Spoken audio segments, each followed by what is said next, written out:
사람을 무시해도 정도껏 해야지. 지금 상견례 하러 오신 분 맞습니까? 강남의 고급 레스토랑 샹들리에가 빛나는 그곳에 한 남자가 들어섭니다. 흙먼지 범벅의 작업복, 진흙 묻은 안전화. 모든 시선이 그에게 쏟아지는 순간 예비 사돈의 입에서 조롱이 터져 나옵니다. 우리 집안은 막노동 집안이랑은 좀 격이 안 맞는데? 하지만 그들은 몰랐습니다. 이 남자가 누구인지, 그리고 자신들의 말 한마디 한마디가 어떤 결과를 불러올지, 과연 이 남자의 정체는 무엇이고 이 모욕적인 상견례는 어떤 반전을 맞이하게 될까요? 사연 시작하기 전에 구독과 좋아요 부탁드립니다. 항상 시청해주시는 모든 분들께 감사드립니다. 새벽 5시 30분 서울 외곽의 작은 아파트 단지는 아직 잠들어 있었습니다. 하지만 한 집의 불빛만은 벌써 환하게 켜져 있었어요. 63세의 장도원은 오늘도 어김없이 새벽을 열었습니다. 욕실에서 나온 도원은 낡은 옷장 문을 열었습니다. 정장 한 벌이 비닐에 쌓인 채 구석에 걸려 있었지만 그의 손은 그쪽으로 가지 않았어요. 대신 그가 꺼낸 건 색이 바랜 작업복이었습니다. 팔꿈치와 무릎 부분이 닳아서 천이 얇아진 게 한눈에 보였어요. 도어는 그 작업복을 입으며 작게 미소 지었습니다. 이 옷이야말로 그의 진짜 모습이었으니까요.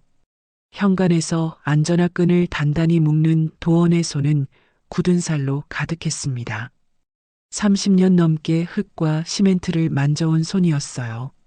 그 손에는 반지 하나 없었지만 그 안에 담긴 무게는 누구보다 무거웠습니다. 도원이 아파트를 나서자 차가운 새벽 공기가 얼굴을 때렸어요. 지하 주차장으로 향하는 그의 발걸음은 여전히 힘차고 빨랐습니다. 엘리베이터 대신 계단을 선택한 도원은 2계단씩 성큼성큼 내려갔어요. 63세라는 나이가 무색할 정도로 단단한 체력이었죠. 지하 주차장에 도착한 도원의 눈앞에 펼쳐진 건 고급 수입차들이었습니다. 벤츠, BMW, 아우디가 즐비하게 늘어서 있었어요. 하지만 도원은 그 사이를 지나 구석진 곳으로 향했습니다.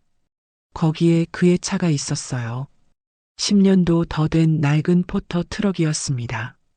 은색 페인트는 군데군데 벗겨져 있었고 범퍼에는 작은 찌그러짐이 여러 개 보였어요. 하지만 도어는 그 트럭을 쓰다듬으며 말했습니다. 오늘도 고생 좀 하자, 얘야. 트럭 문을 열자 낡은 가죽 시트에서 삐걱 소리가 났어요. 도어는 익숙한 손놀림으로 시동을 걸었습니다.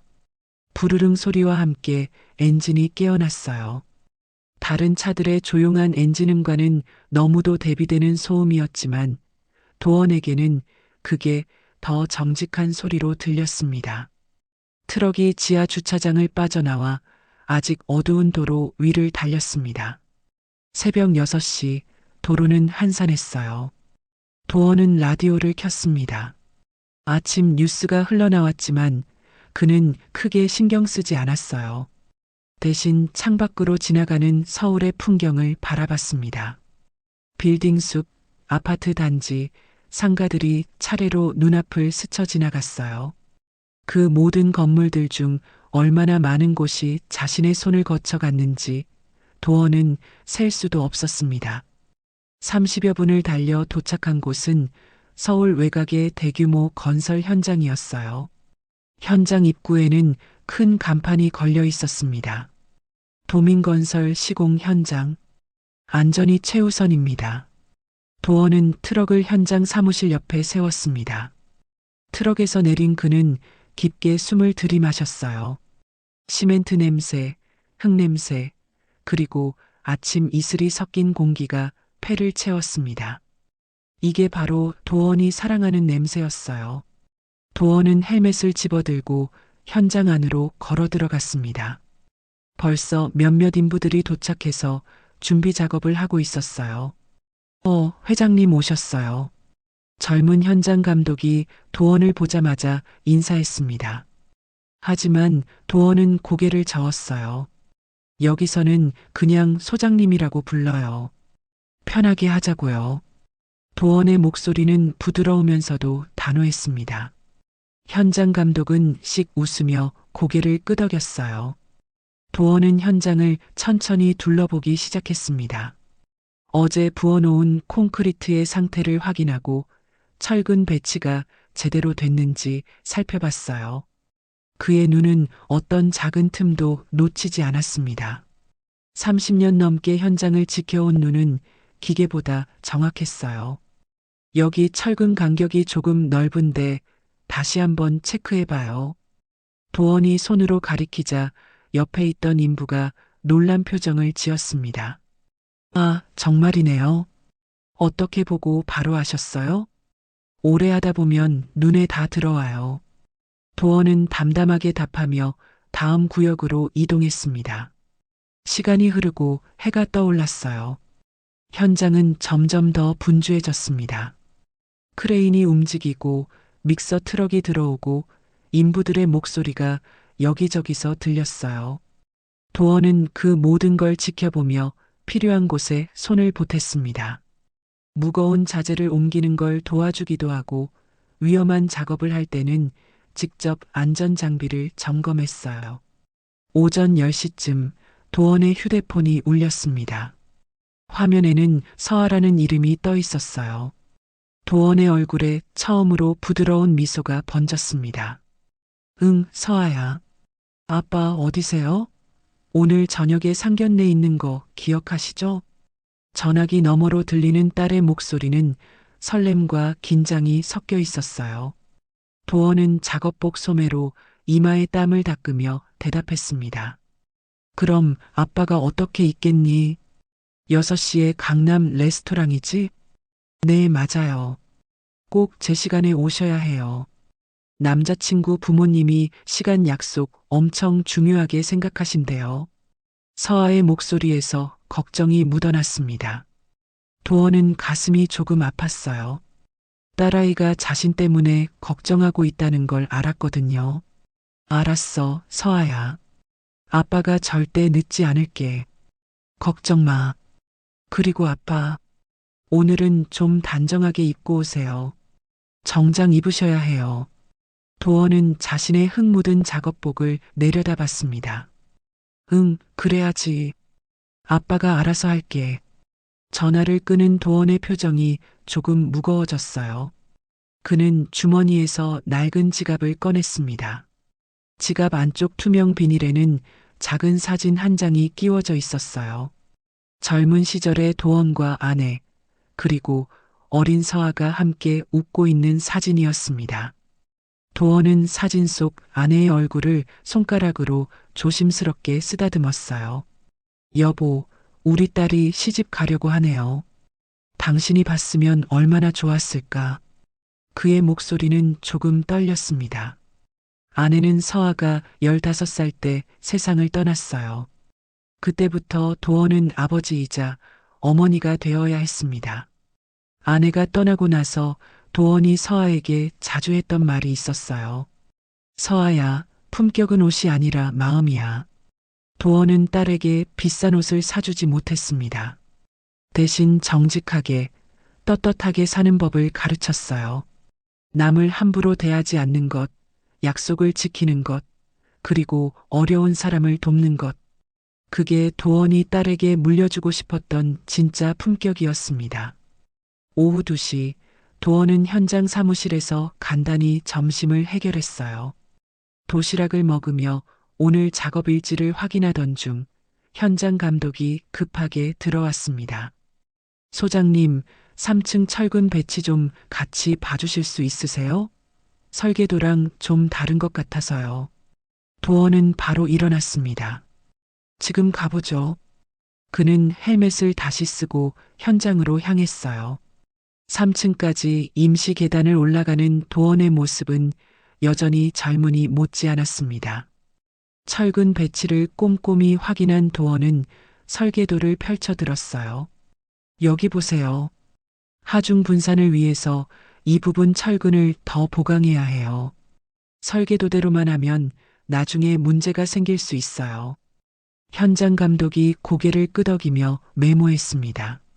역시 소장님 눈은 틀리지 않네요. 바로 수정하겠습니다. 도원은 흡족한 표정으로 주변을 둘러봤어요. 이렇게 하나하나 땀 흘려 만들어가는 게 건설이었습니다. 어떤 사람들은 현장 일을 천하게 본다는 걸 도원은 알고 있었어요. 하지만 도원의 생각은 달랐습니다. 이 땅 위의 모든 건물은 누군가의 땀으로 만들어지는 거예요. 그 땀을 흘리는 사람들이야말로 이 나라를 떠받치는 기둥이라고 도원은 믿었습니다. 오후 4시가 되자 도원은 시계를 확인했어요. 상견례 시간까지 2시간 남았습니다. 집에 가서 씻고 정장으로 갈아입고 강남까지 가려면 지금 출발해야 했어요. 도원은 현장 감독에게 말했습니다. 오늘은 이만 들어가 봐야겠어요. 저녁에 중요한 약속이 있어서요. 아, 그러세요. 조심히 들어가세요. 도원은 트럭에 올라탔습니다. 집으로 가는 길, 도원의 머릿속은 복잡했어요.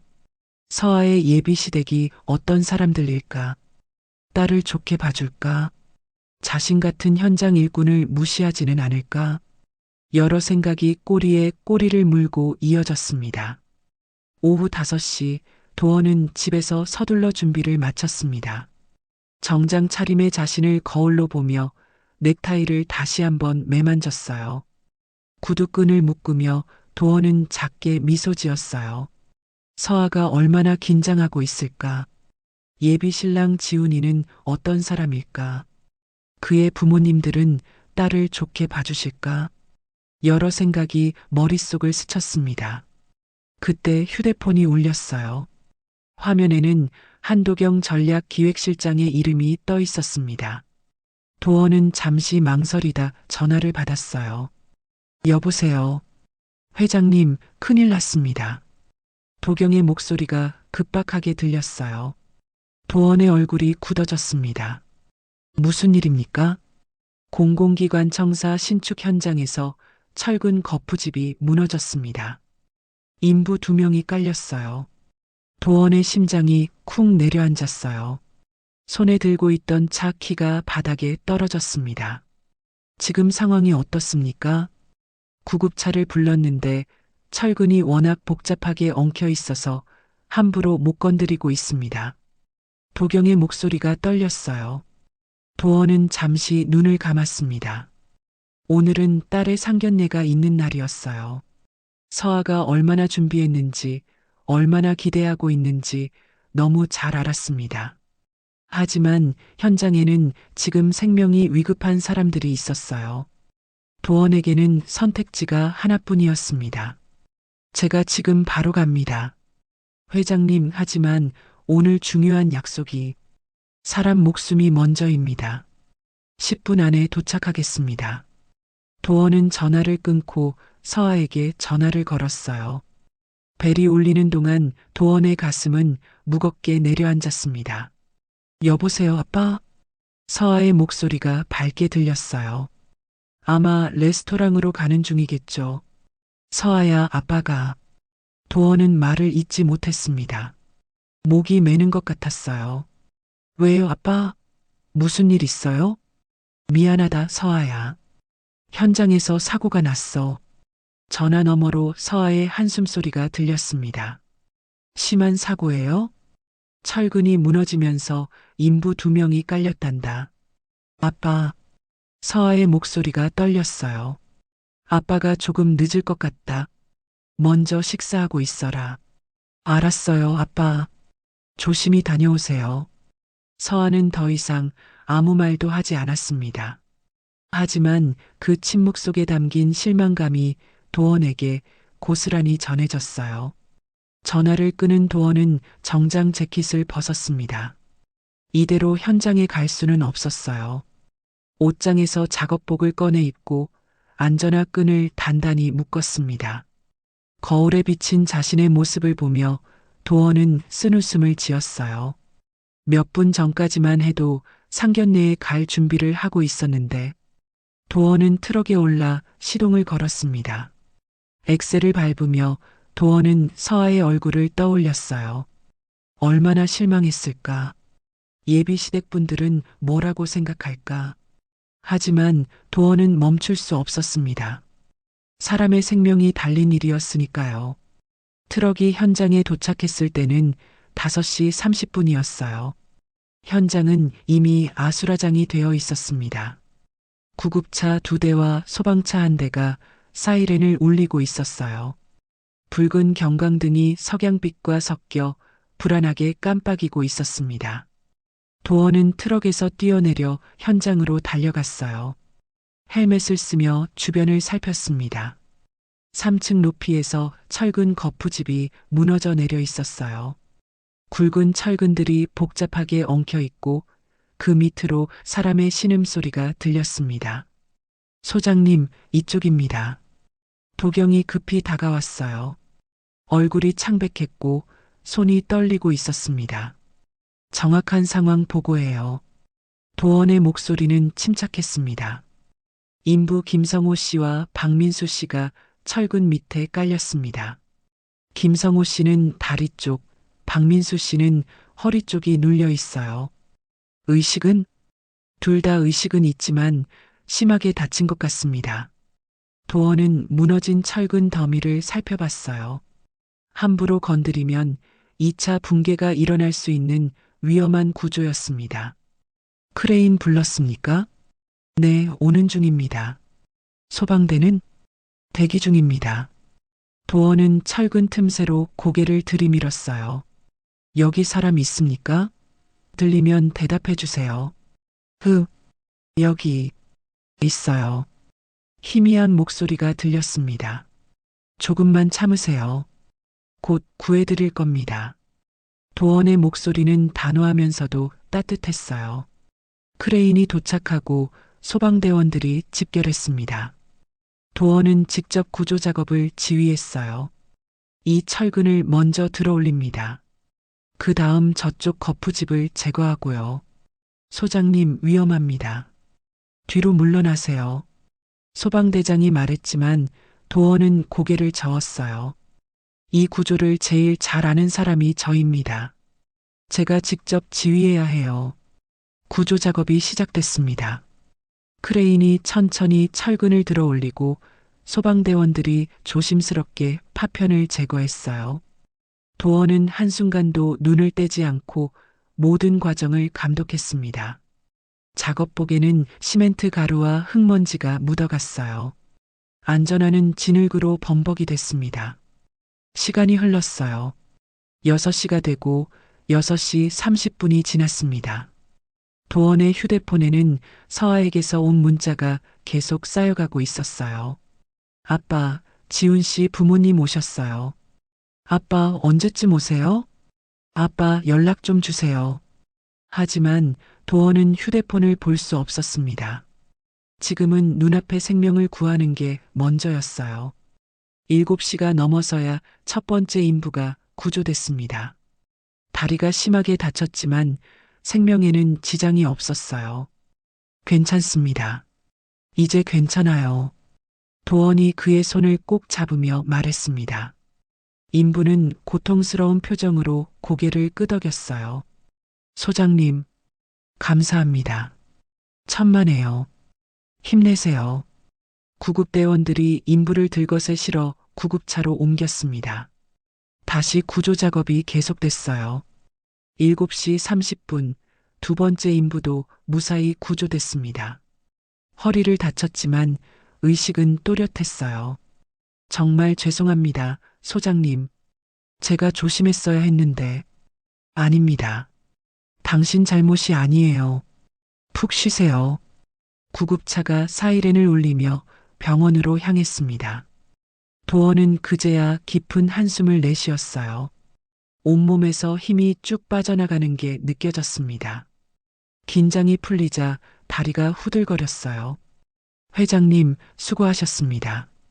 도경이 다가와 말했어요. 도원은 고개를 끄덕이고 시계를 봤습니다. 8시였어요. 상견례 시간보다 2시간이나 늦었습니다. 도원은 급히 휴대폰을 꺼냈어요. 서아에게서 온 문자가 20통도 넘게 쌓여 있었습니다. 마지막 문자는 30분 전에 온 것이었어요. 아빠, 그냥 오세요. 아무리 늦어도 괜찮아요.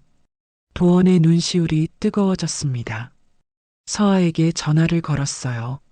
아빠, 서아의 목소리가 지쳐 있었습니다. 서아야, 정말 미안하다. 지금 구조 작업이 끝났어. 다치신 분들은 괜찮으세요? 서아가 먼저 물었어요. 도원의 가슴이 뭉클했습니다. 응, 다행히 생명에는 지장 없어. 아빠가 지금 바로 갈게. 아빠, 지금 몇 시인지 아세요? 알아. 하지만 아빠가 꼭 가야 해. 서아가 잠시 침묵했습니다. 알았어요. 그럼 오세요. 저 기다리고 있을게요.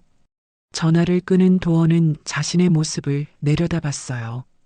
작업복은 흙과 시멘트 가루로 범벅이 되어 있었습니다. 안전화에는 진흙이 잔뜩 묻어 있었어요. 이대로 상견례 자리에 갈 수는 없었습니다. 회장님, 제가 차로 모셔드릴 테니 댁에 들러서 갈아입고 가시죠. 도경이 말했어요. 도원은 고개를 저었습니다. 시간이 없어요. 이대로 가야겠습니다. 하지만 괜찮아요. 도원은 트럭에 올라탔어요. 백미러로 자신의 얼굴을 봤습니다. 흙먼지가 얼굴에 묻어 있었고 머리는 헝클어져 있었어요. 물티슈로 얼굴을 닦았지만 소용없었습니다. 도원은 시동을 걸었어요. 트럭이 현장을 빠져나와 강남으로 향했습니다. 운전하는 내내 도원의 마음은 무거웠어요. 예비 사돈들이 이 모습을 보면 뭐라고 할까? 서아가 창피해하지는 않을까? 하지만 도원은 후회하지 않았습니다. 사람의 목숨이 달린 일이었으니까요. 만약 다시 같은 상황이 온다 해도 도원은 똑같이 할 거였어요. 강남 거리는 밤의 불빛으로 화려하게 빛나고 있었습니다. 고급 레스토랑과 부티크들이 즐비한 거리였어요. 도원의 낡은 트럭은 그 화려한 거리에서 유독 초라해 보였습니다. 레스토랑 앞에 트럭을 세우자 발레 파킹 요원들이 당황한 표정을 지었어요. 손님, 여기는 발레 파킹만. 제 딸이 안에 있습니다. 잠깐만 세워두겠습니다. 도원이 차분하게 말했어요. 그는 트럭에서 내려 레스토랑 입구로 향했습니다. 유리문에 비친 자신의 모습을 보고 도원은 잠시 멈칫했어요. 흙먼지 범벅의 작업복 차림이었습니다. 안전화에는 진흙이 말라붙어 있었어요. 이 모습으로 고급 레스토랑에 들어간다는 게 쉽지 않았습니다. 하지만 도원은 문을 열고 들어갔어요. 레스토랑 안의 시선이 일제히 도원에게 쏠렸습니다. 샹들리의 불빛 아래 정장과 드레스를 입은 사람들 사이로 작업복 차림의 도원이 걸어갔어요. 사람들의 수군거리는 소리가 들렸습니다. 웨이터가 놀란 표정으로 다가왔어요. 손님 예약하셨습니까? 장소와 이름으로 되어 있을 겁니다. 웨이터는 예약 명단을 확인하고 어색한 표로 고개를 끄덕였어요. 이쪽으로 오십시오. 도원은 웨이터를 따라 안쪽으로 걸어갔습니다. 모든 시선이 그를 따라왔어요. 고급 레스토랑에 작업복을 입고 나타난 사람은 도원이 처음이었을 겁니다. 코너 자리가 보였어요. 그곳에는 네 사람이 앉아 있었습니다. 서아와 지훈, 그리고 지훈의 부모님이었어요. 테이블 위에는 빈 소주병 2개가 놓여 있었습니다. 2시간 전 6시 정각, 강남의 고급 레스토랑 앞에는 고급 세단 한 대가 멈춰 섰습니다. 운전석에서 내린 남자는 65세의 윤상도였어요. 회색 정장을 말끔하게 차려입은 그는 조수석 문을 열어주었습니다. 58세의 뱀이라니 우아하게 차에서 내렸어요. 진주 목걸이와 명품 핸드백이 그녀의 품격을 드러냈습니다. 오늘 상견례인데 상대 집안이 어떨지 모르겠네요. 미란이 핸드백을 가다듬으며 말했어요. 목소리에는 은근한 우월감이 배어 있었습니다. 걱정 마. 우리 지훈이가 잘 골랐을 거야. 상도가 넥타이를 매만지며 대답했어요. 두 사람은 레스토랑 안으로 들어갔습니다. 내부는 화려한 샹들리에와 대리석 바닥으로 꾸며져 있었어요. 클래식 음악이 은은하게 흐르고 테이블마다 흰 천이 깔려 있었습니다. 윤상도 예약입니다. 상도가 웨이터에게 말했어요. 아, 네. 이쪽으로 오십시오. 웨이터가 코너 쪽 창가 자리로 안내했습니다. 4인 좋은 자리였어요. 강남의 야경이 한눈에 들어왔습니다. 잠시 후 지훈과 서아가 도착했어요. 어머니, 아버지. 지훈이 공손하게 인사했습니다. 안녕하세요, 어머님, 아버님. 서아가 긴장한 표정으로 고개 숙여 인사했어요. 그녀는 단정한 원피스를 입고 있었습니다. 화장은 연하게 했지만 아름다운 얼굴이 돋보였어요. 미라는 서아를 위아래로 훑어봤습니다. 아이고, 예쁘네요. 앉아요.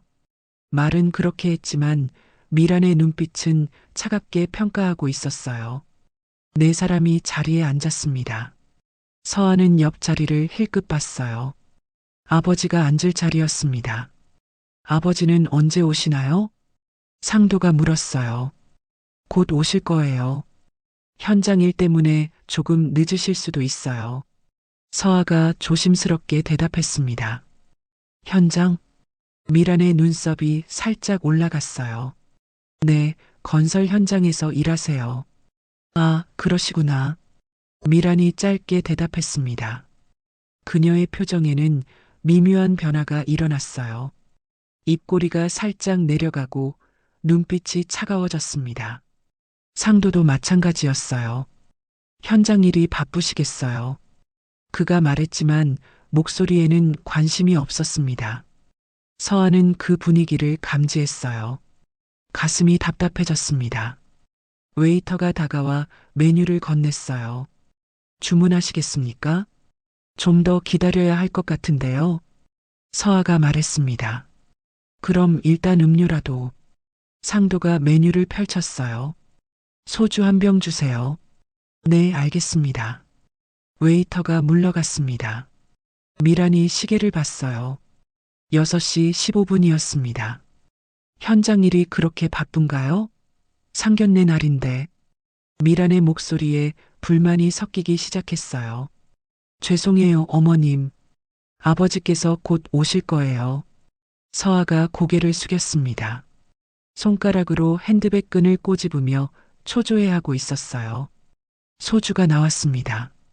상도는 잔에 소주를 따라 단숨에 들이켰어요. 현장 일하시면 많이 바쁘시겠죠. 그가 말했지만 비꼬는 투였습니다. 시간이 흘렀어요. 6시 30분이 됐습니다. 서아는 계속 휴대폰을 확인했어요. 아버지에게 문자를 보냈지만 답이 없었습니다. 상도와 미라는 소주잔을 계속 비웠어요. 첫 번째 병이 바닥났습니다. 소주 한 병 더요. 상도가 웨이터를 불렀어요. 목소리가 조금 커졌습니다. 술 기운이 오르기 시작한 거예요. 여보, 너무 마시지 마세요. 미란이 말했지만 그녀도 잔을 비우고 있었습니다. 두 번째 소주병이 테이블에 놓였어요. 상도는 잔을 채워 또 마셨습니다. 7시가 됐어요. 약속 시간보다 1시간이 지났습니다. 미란의 얼굴이 붉어졌어요. 술이 오르면서 불만이 표정에 드러나기 시작했습니다. 이게 무슨 예의예요? 상견례 자리에 1시간이나 늦다니. 미란의 목소리가 날카로워졌어요. 어머님, 정말 죄송합니다. 제가 전화 한번 해볼게요. 서아가 황급히 자리에서 일어났습니다. 레스토랑 밖으로 나가 아버지에게 전화를 걸었어요. 하지만 통화 중이었습니다. 서아의 눈에 눈물이 고였어요. 다시 자리로 돌아온 서아의 표정을 본 미란이 한숨을 쉬었습니다. 아직도 안 받으세요? 네. 현장에서 무슨 일이 있는 것 같아요. 현장. 상견례보다 현장이 더 중요한가 보죠? 상도가 비아냥거렸어요. 그의 얼굴도 술기운으로 붉어져 있었습니다. 지훈이 끼어들었어요. 아버지, 조금만 더 기다려보죠. 기다리긴 뭘 기다려. 벌써 1시간이나 늦었잖아. 상도가 소주잔을 탁 내려놓았습니다. 주변 테이블의 사람들이 힐끗 쳐다봤어요. 서아는 고개를 더 숙였습니다. 얼굴이 화끈거렸어요. 창피함과 걱정이 뒤섞여 가슴을 짓눌렀습니다. 저희 집안은 시간 약속을 아주 중요하게 생각합니다. 미란이 냉랭하게 말했어요. 죄송합니다, 어머님. 서아가 다시 고개를 숙였습니다. 목소리가 떨렸어요. 눈물이 떨어질 것 같았지만 간신히 참았습니다. 7시 30분이 됐어요. 두 번째 소주병도 거의 바닥이 났습니다. 상도와 미란의 얼굴은 완전히 붉어져 있었어요. 취기가 올라오면서 말투도 거칠어졌습니다. 우리가 무시당하는 거 아니에요? 미란이 남편에게 말했어요. 목소리가 커서 주변에 다 들렸습니다. 그러게 말이야. 이게 무슨 상견례야. 상도도 목소리를 높였어요. 서아는 더 이상 견딜 수가 없었습니다. 정말 죄송합니다. 제가 다시 전화는 무슨 전화? 벌써 몇 번을 한 거예요? 미란이 서아의 말을 끊었어요. 날카로운 목소리였습니다. 서아의 눈에서 눈물이 흘러내렸어요. 재빨리 손으로 닦았지만 눈물은 계속 나왔습니다. 서아야. 지훈이 조심스럽게 그녀의 손을 잡았어요. 하지만 서아는 손을 빼냈습니다. 자리에서 일어나 화장실로 향했어요. 화장실 거울 앞에 선 서아는 눈물을 닦았습니다. 아이라이너가 번져 있었어요. 손으로 물을 떠서 얼굴을 씻었습니다. 아빠, 제발 오세요. 제발. 서아는 마음속으로 간절히 빌었어요. 다시 자리로 돌아왔을 때 분위기는 더 차갑게 식어 있었습니다. 상도와 미라는 서로 수군거리고 있었어요. 현장 일꾼이면 품위가 없는 거 아니에요? 그러게. 우리 지훈이가 이런 집안이랑. 속삭이는 소리였지만 서아의 귀에는 또렷하게 들렸습니다. 서아는 주먹을 꽉 쥐었어요. 손톱이 손바닥에 박혔습니다. 8시가 됐어요. 약속 시간보다 2시간이나 지났습니다. 상도가 테이블을 손바닥으로 탁 쳤어요. 이게 뭐 하는 짓이야, 정말. 목소리가 커서 주변 테이블 사람들이 모두 돌아봤습니다. 상도의 얼굴은 술기운으로 새빨개져 있었어요. 여보, 목소리 좀 낮추세요. 미란이 남편을 제지했지만 그녀도 화가 잔뜩 나 있었습니다. 낮추긴 뭘 낮춰. 2시간이나 기다렸는데. 상도가 소주잔을 들어 단숨에 비웠어요. 잔을 테이블에 내려놓는 소리가 크게 울렸습니다. 정말 죄송합니다, 아버님. 서아가 고개를 숙였어요. 목소리가 떨렸습니다. 죄송하긴. 상견례가 뭔지 알기나 해요? 미란이 날카롭게 말했어요. 그녀의 눈빛은 차갑게 식어 있었습니다. 어머님, 아버지가 현장에서 사고가 나서. 사고? 그럼 연락이라도 제대로 했어야죠. 미란이 서아의 말을 끊었어요. 서아는 더 이상 변명할 수 없었습니다. 고개를 숙인 채 눈물만 흘렸어요. 우리 일어나요. 이런 물에는 참을 수 없어. 상도가 자리에서 일어나려 했습니다. 아버지, 조금만 더 기다려보죠. 지훈이 아버지의 팔을 잡았어요. 뭘 더 기다려. 벌써 2시간이야. 상도가 지훈의 손을 뿌리쳤습니다. 그래도, 지훈아, 너도 이게 말이 되니? 상견례 날 2시간이나 늦는 게. 미란이 아들을 쳐다봤어요. 실망한 표정이었습니다. 지훈은 입을 다물었어요. 상도는 다시 자리에 앉았습니다. 하지만 표정은 더욱 굳어 있었어요. 딱 10분만 더 기다려보자. 10분 안에 안 오면 우리 간다. 알았어요, 여보. 미란도 다시 앉았습니다. 그녀는 핸드백을 무릎 위에 올려놓고 시계를 봤어요. 8시 5분이었습니다. 서한은 휴대폰을 꺼내 아버지에게 다시 문자를 보냈어요. 아빠, 제발 빨리 오세요. 상대 부모님이 정말 화나셨어요. 전송 버튼을 누르는 손이 떨렸습니다. 침묵이 테이블을 지배했어요. 무거운 침묵이었습니다. 상도는 팔짱을 끼고 창밖을 바라봤어요. 턱을 치켜 세우고 코웃음을 치는 표정이었습니다. 미라는 소주잔을 들어 또 한 잔을 비웠어요. 얼굴이 점점 더 붉어졌습니다. 지우는 서아를 힐끗 쳐다봤다가 고개를 돌렸어요. 서아는 고개를 숙인 채 손가락으로 냅킨을 찍고 있었습니다. 긴장과 불안이 온몸을 짓누르고 있었어요. 시간이 흘렀습니다. 8시 10분이 됐어요. 상도가 시계를 보며 혀를 찼습니다. 이제 딱 5분 남았어. 네, 여보. 미란이 핸드백을 더 꽉 쥐었어요. 언제든 일어날 준비가 된 것처럼 보였습니다. 서아의 심장이 미친 듯이 뛰었어요. 아빠, 제발. 마음속으로 간절히 기도했습니다. 주변 테이블의 사람들이 계속 이쪽을 힐끗거렸어요.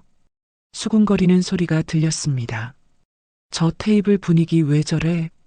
누가 안 온 것 같은데. 서아는 더 고개를 숙였습니다. 얼굴이 화끈거렸어요. 창피함과 미안함이 뒤섞여 숨쉬기조차 힘들었습니다.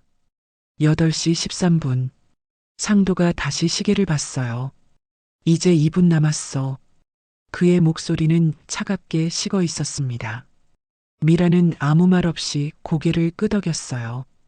입술을 꽉 다문 채 불쾌한 표정을 짓고 있었습니다. 그때였어요. 레스토랑 입구 쪽에서 웅성거리는 소리가 들렸습니다. 사람들의 시선이 일제히 입구로 향했어요. 서아도 고개를 들어 입구를 바라봤습니다. 유리문이 열리고 한 남자가 들어섰어요. 흙먼지 범벅의 작업복을 입은 남자였습니다. 안전화에는 진흙이 잔뜩 묻어 있었어요. 샹들리의 불빛 아래 그 남자의 모습이 또렷하게 드러났습니다. 레스토랑 안이 순간 정적에 휩싸였어요. 모든 사람들이 그 남자를 쳐다봤습니다. 상도와 미란도 입구를 바라봤어요. 두 사람의 눈이 커졌습니다. 저게 뭐야? 상도가 중얼거렸어요.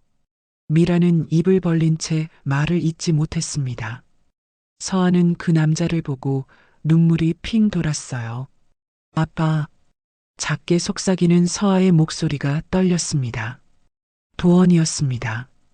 흙먼지와 시멘트 가루로 범벅이 된 작업복 차림의 도원이 레스토랑 안으로 걸어 들어오고 있었어요. 테이블 위에 놓인 빈 소주병 2개, 화가 잔뜩 난 상도와 미란, 그리고 눈물 흘리는 서아.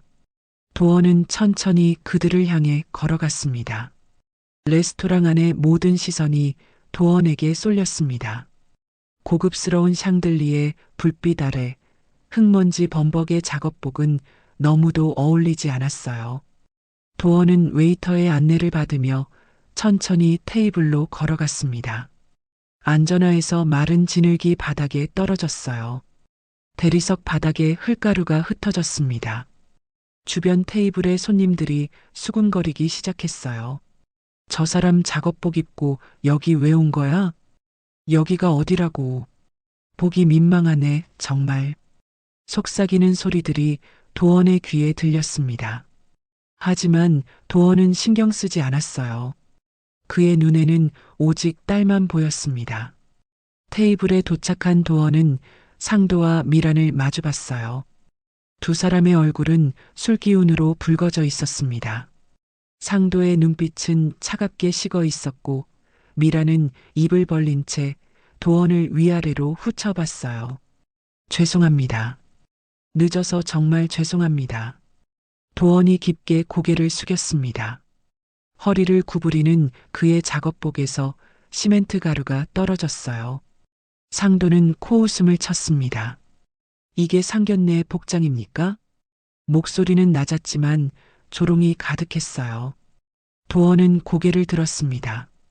현장에서 사고가 나서 급히 왔습니다. 옷을 갈아입을 시간이 없었다고요? 미란이 도원의 말을 끊었어요. 그녀의 목소리는 날카로웠습니다. 2시간이나 늦으면서 옷 갈아입을 시간은 없었어요? 도원은 입을 다물었습니다. 변명의 여지가 없었어요. 앉으시죠. 상도가 냉랭하게 말했습니다. 도원은 서아 옆 빈 의자에 앉았어요. 작업복에 묻은 흙이 의자에 묻었습니다. 서아는 아버지를 보며 눈물을 흘렸어요. 아빠, 미안하다, 서아야. 도원이 작게 속삭였습니다. 서아는 고개를 저었어요. 말로 표현할 수 없는 복잡한 감정이 얼굴에 드러났습니다. 테이블 위에는 빈 소주병 2개가 놓여 있었어요. 도원은 그 병들을 보고 상황을 짐작했습니다.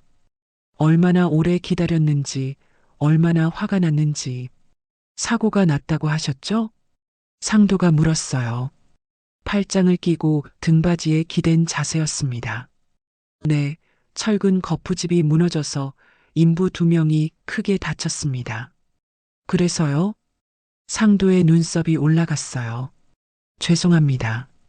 구조 작업을 지휘하다 보니 그게 상견례보다 중요했습니까? 미란이 끼어들었습니다. 도원은 잠시 침묵했어요. 그 질문에 어떻게 대답해야 할지 고민했습니다. 사람의 생명이 달린 일이었습니다. 도원의 목소리는 차분했어요. 하지만 그 안에는 확고한 신념이 담겨 있었습니다. 상도가 비웃었어요. 생명이요? 그래서 상견례를 2시간이나 늦게 온 겁니까? 죄송합니다. 도원은 다시 고개를 숙였어요. 상도는 테이블 위에 소주잔을 들어 단숨에 비웠습니다. 술 기운이 더 오른 것 같았어요. 장 선생님은 무슨 일 하신다고 하셨죠? 미란이 물었습니다. 하지만 이미 답을 알고 있다는 듯한 말투였어요. 건설 현장에서 일합니다. 현장? 일꾼이시군요. 미란의 입꼬리가 비틀어졌어요. 경멸하는 표정이 역력했습니다. 네. 도원은 담담하게 대답했어요. 부끄러워하거나 숨기려 하지 않았습니다. 우리 집안은요. 미란이 말을 시작했어요. 진주 목걸이를 만지작거리며 도원을 내려다봤습니다.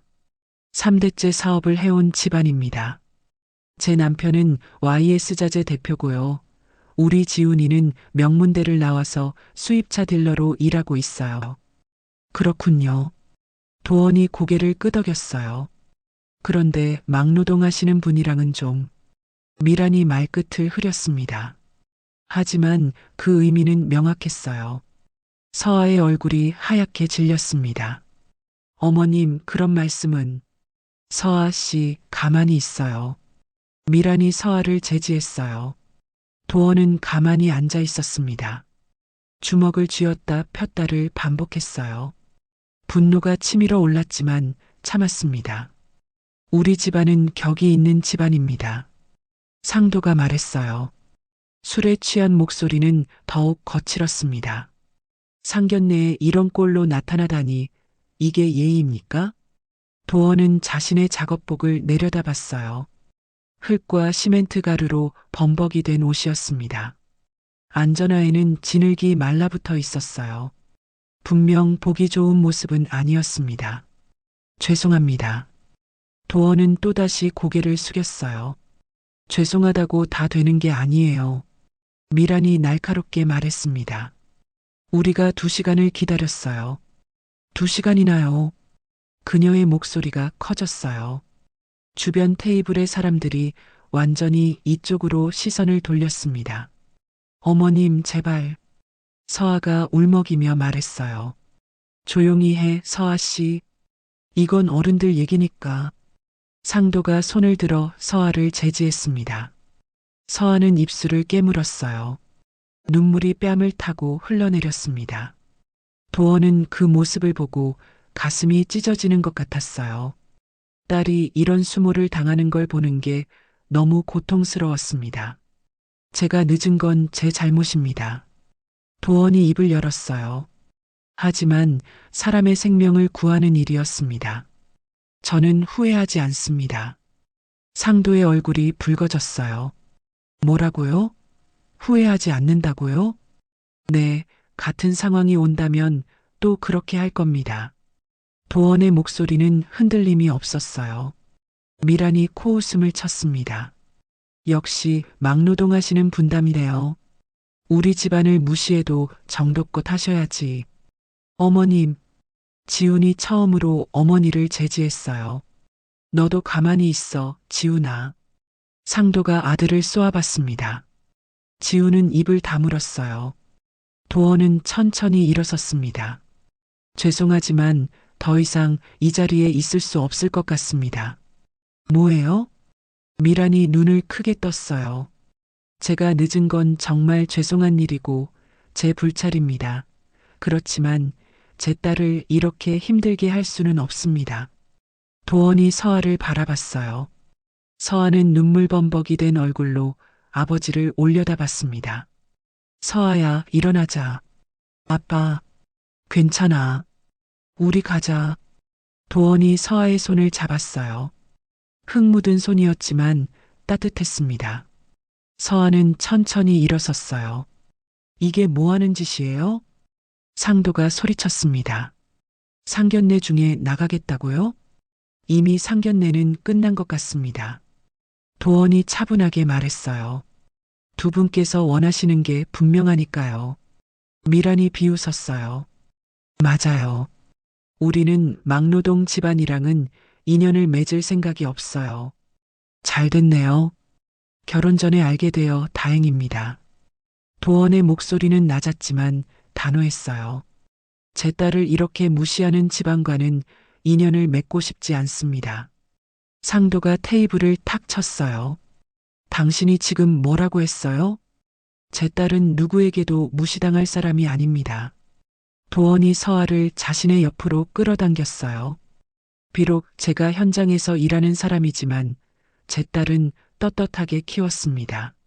서아가 아버지의 팔을 꽉 잡았어요. 눈물이 멈추지 않았습니다. 아빠, 괜찮아, 서아야. 우리 갈 곳이 많아. 도원이 서아의 머리를 쓰다듬었어요. 손에 흙이 묻어 있었지만 서아는 개의치 않았습니다. 지훈아. 도원이 지훈을 바라봤어요. 지훈은 고개를 숙인 채 대답하지 못했습니다. 서아를 잘 부탁한다는 말은 하지 않겠네. 이제 인연이 아닌 것 같으니까. 도원은 서아의 손을 잡고 돌아섰어요. 잠깐. 상도가 소리쳤지만 도원은 멈추지 않았습니다. 테이블을 지나 레스토랑 출구로 향했어요. 모든 사람들의 시선이 두 사람을 따라왔습니다. 하지만 도원은 당당하게 걸었어요. 흙 묻은 작업복 차림이었지만 그의 걸음걸이는 누구보다 떳떳했습니다. 서아는 아버지의 손을 꽉 잡고 따라갔어요. 눈물이 계속 흘렀지만 이상하게도 마음은 편안했습니다. 레스토랑 문을 나서는 순간 서아가 뒤돌아봤어요. 테이블에는 상도와 미란이 굳은 표정으로 앉아 있었습니다. 지우는 고개를 숙인 채 움직이지 않았어요. 서아는 고개를 돌려 앞을 바라봤습니다. 아버지의 넓은 등이 보였어요. 흙먼지로 얼룩진 작업복이었지만 그 어떤 정장보다 멋있어 보였습니다. 밤바람이 두 사람의 얼굴을 스쳤어요. 도원은 트럭으로 향했습니다. 아빠, 괜찮으세요? 서아가 물었어요. 응, 괜찮아. 도원이 미소 지으며 대답했어요. 아빠는 항상 괜찮단다. 트럭 문을 열어주는 도원의 손이 떨리고 있었습니다. 하지만 그는 내색하지 않았어요. 서아는 조수석에 올라탔습니다. 도원도 운전석에 앉았어요. 시동을 걸기 전 도원은 서아를 바라봤습니다. 서아야, 미안하다. 아빠, 사과하지 마세요. 서아가 고개를 저었어요. 오늘 아빠가 정말 멋있었어요. 도원의 눈시울이 붉어졌습니다. 그래, 고맙다. 트럭에 시동을 걸었어요. 낡은 엔진 소리가 밤거리에 울려 퍼졌습니다. 레스토랑의 화려한 불빛이 백미러에 비쳤어요. 하지만 도원은 뒤를 돌아보지 않았습니다. 앞만 보고 트럭을 몰았어요. 옆자리에 서하는 창밖을 바라보며 눈물을 닦았습니다. 오늘 밤 무언가가 끝났어요. 하지만 동시에 무언가가 시작되는 것 같았습니다. 도원의 손은 핸들을 꽉 쥐고 있었어요. 흙 묻은 손이었지만 그 손에는 딸을 지키겠다는 다짐이 담겨 있었습니다. 사흘이 지났습니다. 서하는 회사에서 일하며 지훈의 연락을 기다렸어요. 상견례 이후로 지훈에게서 어떤 연락도 오지 않았습니다. 문자도 전화도 없었어요. 서하는 휴대폰을 수시로 확인했습니다. 하지만 화면에는 아무것도 뜨지 않았어요. 가슴이 답답했습니다. 그날 밤 이후 무언가 잘못되어 가고 있다는 걸 느낄 수 있었어요. 점심시간 서하는 구내식당에서 혼자 식사를 하고 있었습니다. 다른 동료들은 삼삼오오 모여 웃으며 떠들고 있었어요. 하지만 서하는 그 웃음소리가 멀게 느껴졌습니다. 휴대폰이 울렸어요. 서하는 급히 화면을 봤습니다. 지훈이었어요. 서하의 심장이 빠르게 뛰었습니다. 여보세요? 서하야, 나야. 지훈의 목소리가 들렸어요. 평소와 달리 무겁게 가라앉아 있었습니다. 오빠, 왜 연락이 없었어? 미안해. 그동안 생각을 좀 했어. 지훈이 말끝을 흐렸어요. 서하의 가슴이 철렁 내려앉았습니다. 무슨 생각? 서하야, 우리 잠깐 만날 수 있어? 할 얘기가 있어. 지금? 응, 지금 시간 돼? 서하는 시계를 봤어요. 점심시간이 30분 남아 있었습니다. 어디서 볼까? 내 회사 앞 카페로 올게. 전화가 끊겼어요. 서하는 식판을 들고 일어났습니다. 음식은 거의 손대지 못했어요. 입맛이 없었습니다. 회사 앞 카페에 도착했을 때 지훈은 이미 와 있었어요. 구석자리에 앉아 커피를 마시고 있었습니다. 서하가 다가가자 지훈이 일어났어요. 앉아. 응. 서하는 지훈 맞은편에 앉았습니다. 지훈의 표정이 어두웠어요. 눈을 마주치지 않으려는 것 같았습니다. 무슨 일 있어? 서하가 조심스럽게 물었어요. 지훈은 한숨을 쉬었습니다. 서하야, 미안해. 그 말을 듣는 순간 서하는 알았어요. 무슨 말이 나올지. 부모님이 너무 반대하셔. 지훈의 목소리가 떨렸습니다. 저번 상견례 이후로 계속 얘기하셨어. 뭐라고 하셨는데? 서하의 목소리도 떨렸어요. 그냥 우리 결혼은 어렵겠다고. 지훈이 고개를 숙였습니다. 서하는 주먹을 쥐었어요. 손톱이 손바닥에 파고들었습니다. 오빠 생각은? 나도 부모님 뜻을 거스를 수가 없어. 지훈은 여전히 서하를 보지 않았어요. 미안해, 정말 미안해. 서하의 눈에 눈물이 고였습니다. 그래서 헤어지자는 거야? 응. 지훈이 작게 대답했어요. 침묵이 흘렀습니다. 카페 안에 음악 소리만 들렸어요. 서하는 눈물을 참으며 물었습니다. 그럼 우리 2년 동안은 뭐였어? 서하야, 오빠도 날 사랑한다고 했잖아. 결혼하자고 한 것도 오빠였어. 서하의 목소리가 높아졌어요. 주변 사람들이 쳐다봤습니다. 미안해. 정말 미안해. 지훈은 그 말만 반복했어요. 서하는 더 이상 참을 수 없었습니다. 눈물이 뺨을 타고 흘러내렸어요. 그래, 알았어. 헤어지자. 서하야. 그런데 한 가지만 물어볼게. 서하가 눈물을 닦으며 말했어요. 오빠는 우리 아빠가 창피했어? 지훈은 대답하지 못했습니다. 그 침묵이 답이었어요. 서하는 가방을 집어들고 일어났습니다. 잘 살아, 오빠. 서아야, 잠깐. 지훈이 서아의 팔을 잡으려 했어요. 하지만 서아는 뿌리쳤습니다. 그리고 지훈이 말을 이었어요. 내가 준 선물들 돌려줄 수 있어? 서아는 믿을 수 없다는 표정으로 지훈을 바라봤습니다. 뭐라고?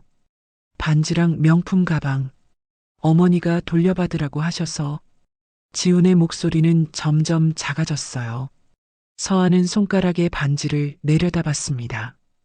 약혼 반지였어요. 지훈이 프로포즈하며 끼워준 반지였습니다. 알았어. 돌려줄게. 서아가 차갑게 말했어요. 반지를 빼서 테이블 위에 놓았습니다. 가방은 집에 있으니까 나중에 보내줄게. 고마워. 지훈이 반지를 집어들었어요. 서아는 더 이상 그 모습을 볼 수 없었습니다. 카페를 나와 회사로 돌아가는 길, 서아는 눈물을 흘렸어요.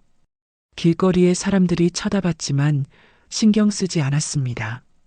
이틀 뒤 서아는 명품 가방을 들고 지훈의 회사로 향했습니다. 지훈은 수입차 딜러로 강남의 쇼룸에서 일하고 있었어요. 쇼룸에 도착한 서아는 입구에서 지훈에게 전화를 걸었습니다. 나야. 가방 가지고 왔어. 아, 그래. 지금 내려갈게.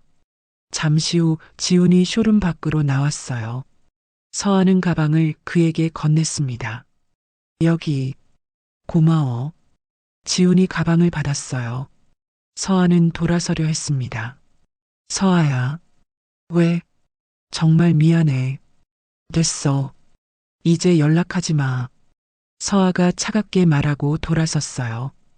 그때였습니다. 잠깐. 지훈이 큰 소리로 서아를 불렀어요. 서아가 돌아보자 지훈의 얼굴이 일그러져 있었습니다. 가방이 가짜잖아. 뭐? 서아는 무슨 말인지 이해할 수 없었어요. 이거 정품 아니잖아. 짝퉁이잖아. 지훈의 목소리가 커졌습니다. 주변 사람들이 모여들기 시작했어요. 무슨 소리야? 오빠가 준 거잖아. 내가 준 건 정품이었어. 내가 바꿔친 거지. 뭐라고? 서아는 믿을 수 없었습니다. 지훈이 이렇게까지 할 줄은 몰랐어요. 정품 돌려줘. 당장. 지훈이 서아에게 다가왔습니다. 쇼룸 직원들과 손님들이 모두 이쪽을 보고 있었어요. 오빠, 정신 차려. 내가 왜 그런 짓을 해? 그럼 이게 뭐야? 이거 명백히 짝퉁이잖아. 지훈이 가방을 흔들며 소리쳤어요. 서아의 얼굴이 하얗게 질렸습니다. 사람들의 시선이 따가웠어요. 정품 내놔. 안 그러면 경찰 부를 거야. 오빠. 서아는 더 이상 말을 잇지 못했어요. 눈물이 쏟아져 내렸습니다. 쇼룸 로비에서 이 모든 일이 벌어지고 있었어요. 사람들은 수군거리며 서아를 쳐다봤습니다. 저 여자가 가방 바꿔쳤나 봐. 요즘 그런 사람들 많대. 정말 뻔뻔하네. 속삭이는 소리들이 서아의 귀에 들렸습니다. 서아는 주저앉고 싶었어요. 이 자리에서 사라지고 싶었습니다. 오빠, 나 정말 안 바꿨어. 오빠가 준 그대로야. 거짓말하지 마. 증거가 여기 있잖아. 지훈이 가방을 내밀었어요. 서아는 가방을 자세히 봤습니다. 분명 자신이 받은 가방이었어요. 하지만 지훈은 짝퉁이라고 우겼습니다. 경비 아저씨, 경찰 불러주세요. 지훈이 경비원에게 소리쳤어요. 오빠, 제발. 서아가 애원했습니다. 이러지 마, 제발. 하지만 지훈은 듣지 않았어요. 그의 눈에는 서아에 대한 애정이 전혀 남아있지 않았습니다. 서아는 더 이상 견딜 수 없었어요. 사람들의 시선, 지훈의 모욕, 모든 게 너무 고통스러웠습니다. 알았어. 내가 잘못했어. 미안해. 서아가 고개를 숙이며 말했어요. 거짓 자백이었습니다. 빨리 이 상황에서 벗어나고 싶었어요. 진작 그럴 것이지. 지훈이 코웃음을 쳤습니다. 서아는 비틀거리며 쇼룸을 나왔어요. 밖으로 나오자 다리에 힘이 풀렸습니다. 건물 벽에 기대어 주저앉았어요. 사람들이 지나가며 쳐다봤지만 서아는 신경 쓸 수 없었습니다. 눈물이 멈추지 않았어요. 가슴이 찢어지는 것 같았습니다. 2년 동안 사랑한다고 믿었던 사람에게 이런 모욕을 당한다는 게 믿기지 않았어요. 서아는 휴대폰을 꺼내 아버지에게 전화를 걸었습니다. 여보세요, 서아야? 아버지의 따뜻한 목소리가 들렸어요. 아빠. 서아는 그 말밖에 할 수 없었습니다. 울음이 터져 나왔어요. 서아야, 무슨 일이야? 어디야? 아빠, 나 지금 위치 보내. 아빠가 바로 갈게. 전화를 끄는 서아는 바닥에 주저앉아 울었습니다. 지나가는 사람들의 발걸음 소리가 들렸어요. 하지만 아무도 서아를 돕지 않았습니다. 서아는 혼자였어요. 이 차가운 도시 한복판에서 서아는 철저히 혼자였습니다. 30분 후 낡은 트럭 한 대가 건물 앞에 멈춰 섰어요. 도원이 급히 차에서 내려 서아에게 달려왔습니다. 서아야. 서아는 아버지를 보고 와락 안겼어요. 아빠, 괜찮아, 다 괜찮아. 도원이 딸의 등을 토닥였습니다. 서아는 아버지의 품에서 한참을 울었어요. 도원은 아무 말 없이 딸을 안아주었습니다.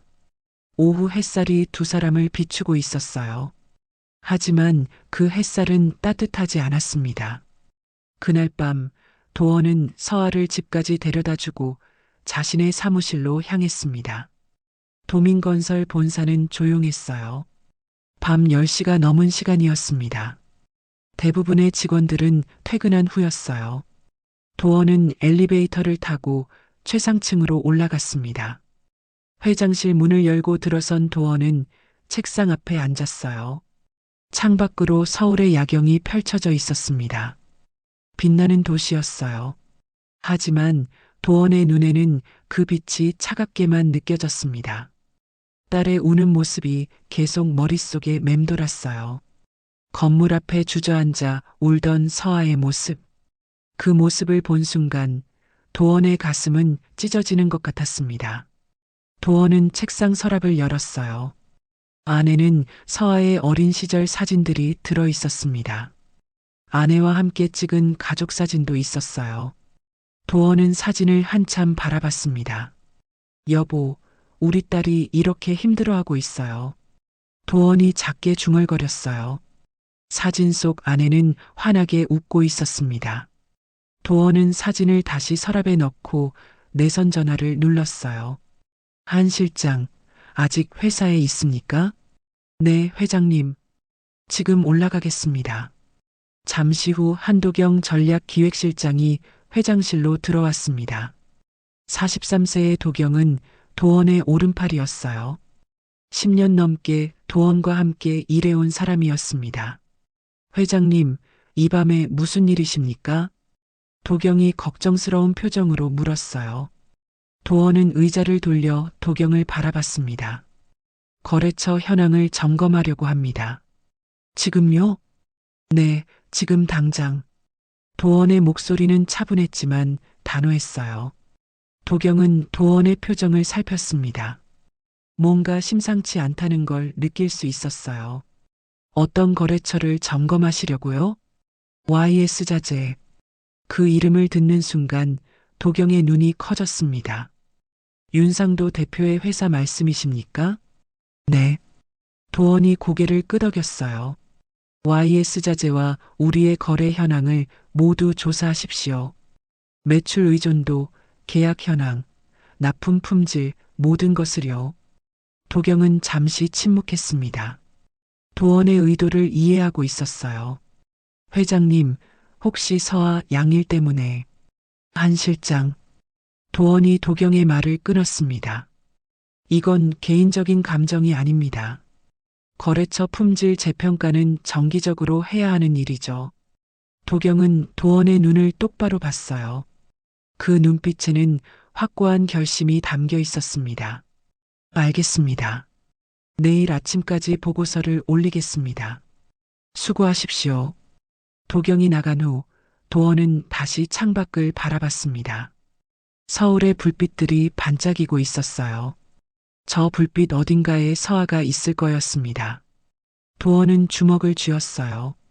절대 그냥 두지 않겠습니다. 도원이 낮게 중얼거렸습니다. 다음 날 아침 도경은 두꺼운 보고서를 들고 회장실로 들어왔어요. 회장님, 조사 결과입니다. 도경이 보고서를 책상 위에 놓았습니다. 도원은 보고서를 펼쳐 읽기 시작했어요. 첫 페이지에는 요약본이 있었습니다. YS자재의 연간 매출 중 70%에서 80%가 도민건설과의 거래에서 발생한다. 주요 납품 품목은 철근, 시멘트, 골재 등. 최근 3년간 납품 지연 사례 5건, 품질 불량으로 인한 반품 사례 3건. 도원은 천천히 페이지를 넘겼습니다. 세부 내역이 빼곡하게 적혀 있었어요. 품질 불량 사례가 있었군요. 도원이 말했습니다. 네, 작은 건들이라 큰 문제는 없었습니다만, 작은 문제라도 문제는 문제입니다. 도원이 보고서를 덮었어요. 한 실장, YS자재 의존도가 너무 높지 않습니까? 그렇습니다. 사실 위험 부담이 있는 구조입니다. 그렇다면 거래선을 다변화할 필요가 있겠네요. 도원의 목소리는 침착했습니다. 감정이 전혀 섞이지 않은 것처럼 들렸어요. 회장님, 그럼 YS자재와의 계약을 절반으로 줄이십시오. 도경은 숨을 들이켰습니다. 절반이요? 네, 그리고 새로운 협력업체를 발굴하십시오. 품질과 가격 경쟁력이 있는 곳으로요. 알겠습니다. 도경이 고개를 숙였어요. 그리고 한 가지 더. 도원이 서랍에서 서류를 꺼냈습니다. 우리 회사 임직원 차량 구매 지원 프로그램 있죠? 네, 있습니다. 협력 딜러 목록에서 윤지훈이 근무하는 매장을 제외하십시오. 도경은 고개를 끄덕였습니다. 즉시 조치하겠습니다. 이 모든 건 경영상의 판단입니다. 개인적인 감정은 전혀 없습니다. 도원이 강조했어요. 제가 잘 알고 있습니다, 회장님. 도경이 나간 후 도원은 의자에 기댔습니다. 미소가 입가에 번졌어요. 차갑고 냉정한 미소였습니다. 그들이 격을 따졌다면 나는 품질로 판단하겠습니다. 도원이 혼잣말처럼 중얼거렸어요. 일주일 후 YS자재 사무실은 발칵 뒤집혔습니다. 도민건설로부터 계약 축소 통보를 받은 거예요. 상도는 책상을 내리쳤습니다. 이게 대체 무슨 소리야? 그의 얼굴은 불그락푸르락했어요. 대표님, 도민건설 측에서 거래선 다변화 방침이라고 합니다. 직원이 조심스럽게 보고했습니다. 거래선 다변화? 30년 동안 거래해 왔는데 갑자기 상도가 소리쳤어요. 미란이 사무실로 들어왔습니다. 여보, 무슨 일이에요? 도민건설이 우리 계약을 절반으로 줄인대. 뭐라고요? 미란의 얼굴도 창백해졌어요. 절반이면 우리 매출이 얼마나 떨어지는데. 그러니까 말이야. 상도가 머리를 쥐어뜯었습니다. 당장 도민건설에 연락해봐요. 미란이 다급하게 말했어요. 상도는 전화를 들어 도민건설에 전화를 걸었습니다. 여보세요. 도민건설 구매팀입니까? 저 YS자재 윤상도인데요. 아, 네 대표님. 무슨 일이십니까? 계약 축소건은 무슨 일입니까? 우리가 뭘 잘못했습니까?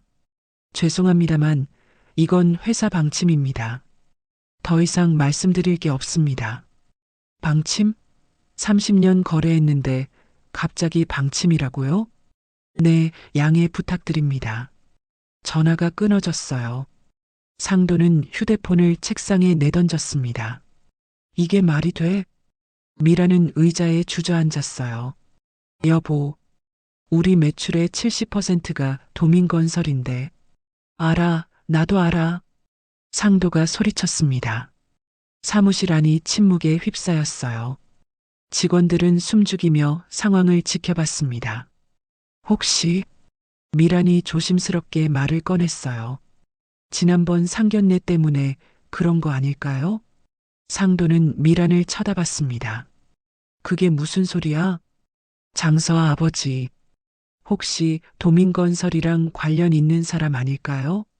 미란의 목소리가 떨렸어요. 설마, 현장 일꾼인데. 상도가 말끝을 흐렸습니다. 하지만 그의 머릿속에서도 의심이 피어올랐어요. 여보, 확인해봐요. 장서아 아버지가 누군지.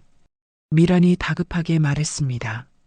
상도는 휴대폰을 들어 지훈에게 전화를 걸었어요. 지훈아, 너 장서아 아버지 이름 알아? 아, 장도원이요. 왜요?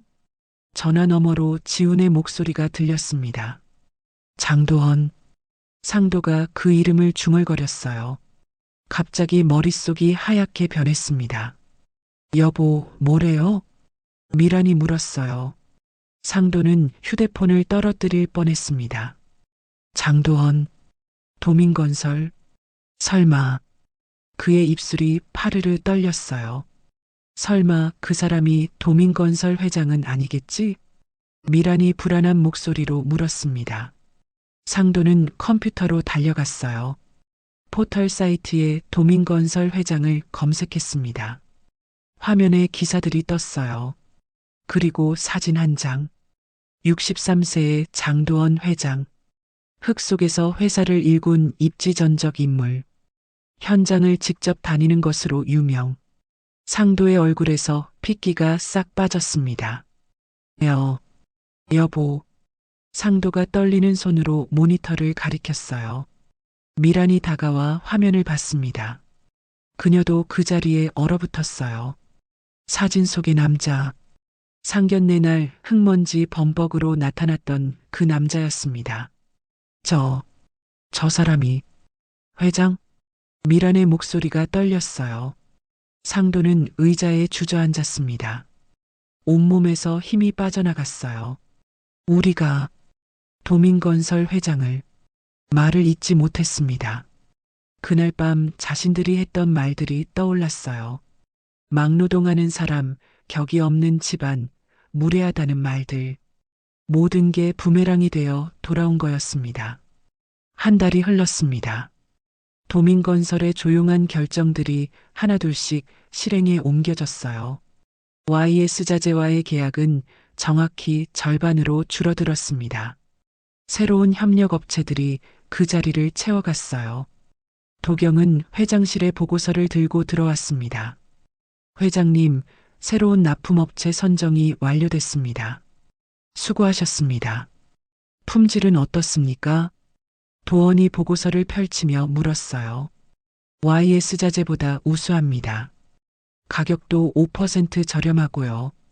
좋습니다. 진작 이렇게 했어야 했는데. 도원이 고개를 끄덕였어요. 그의 표정에는 감정이 전혀 드러나지 않았습니다. 철저히 업무적인 판단처럼 보였어요.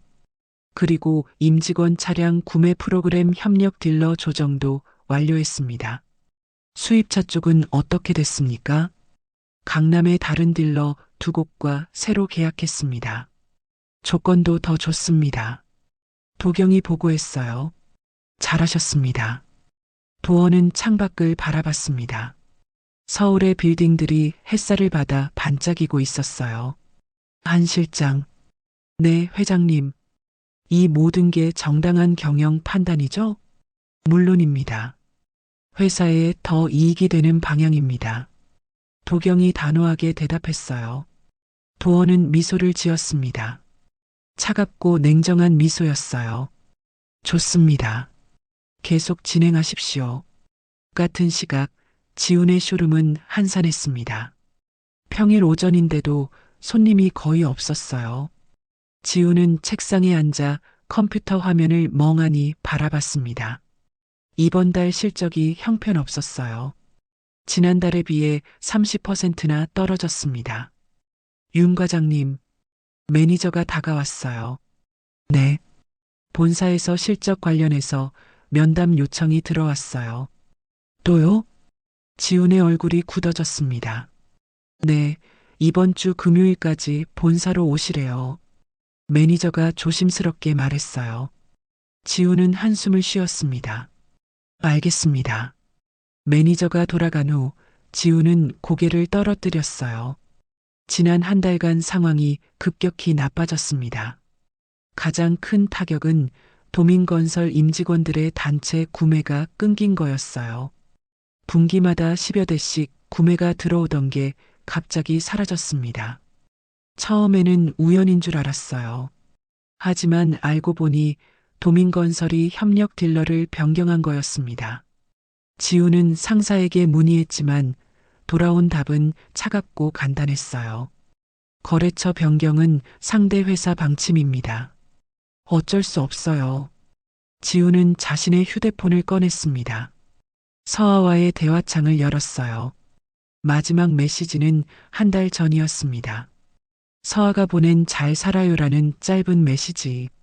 지우는 그 메시지를 한참 바라봤습니다. 가슴이 답답했어요. 혹시 이 모든 게 서아와 관련이 있는 걸까? 하지만 그럴 리 없었습니다.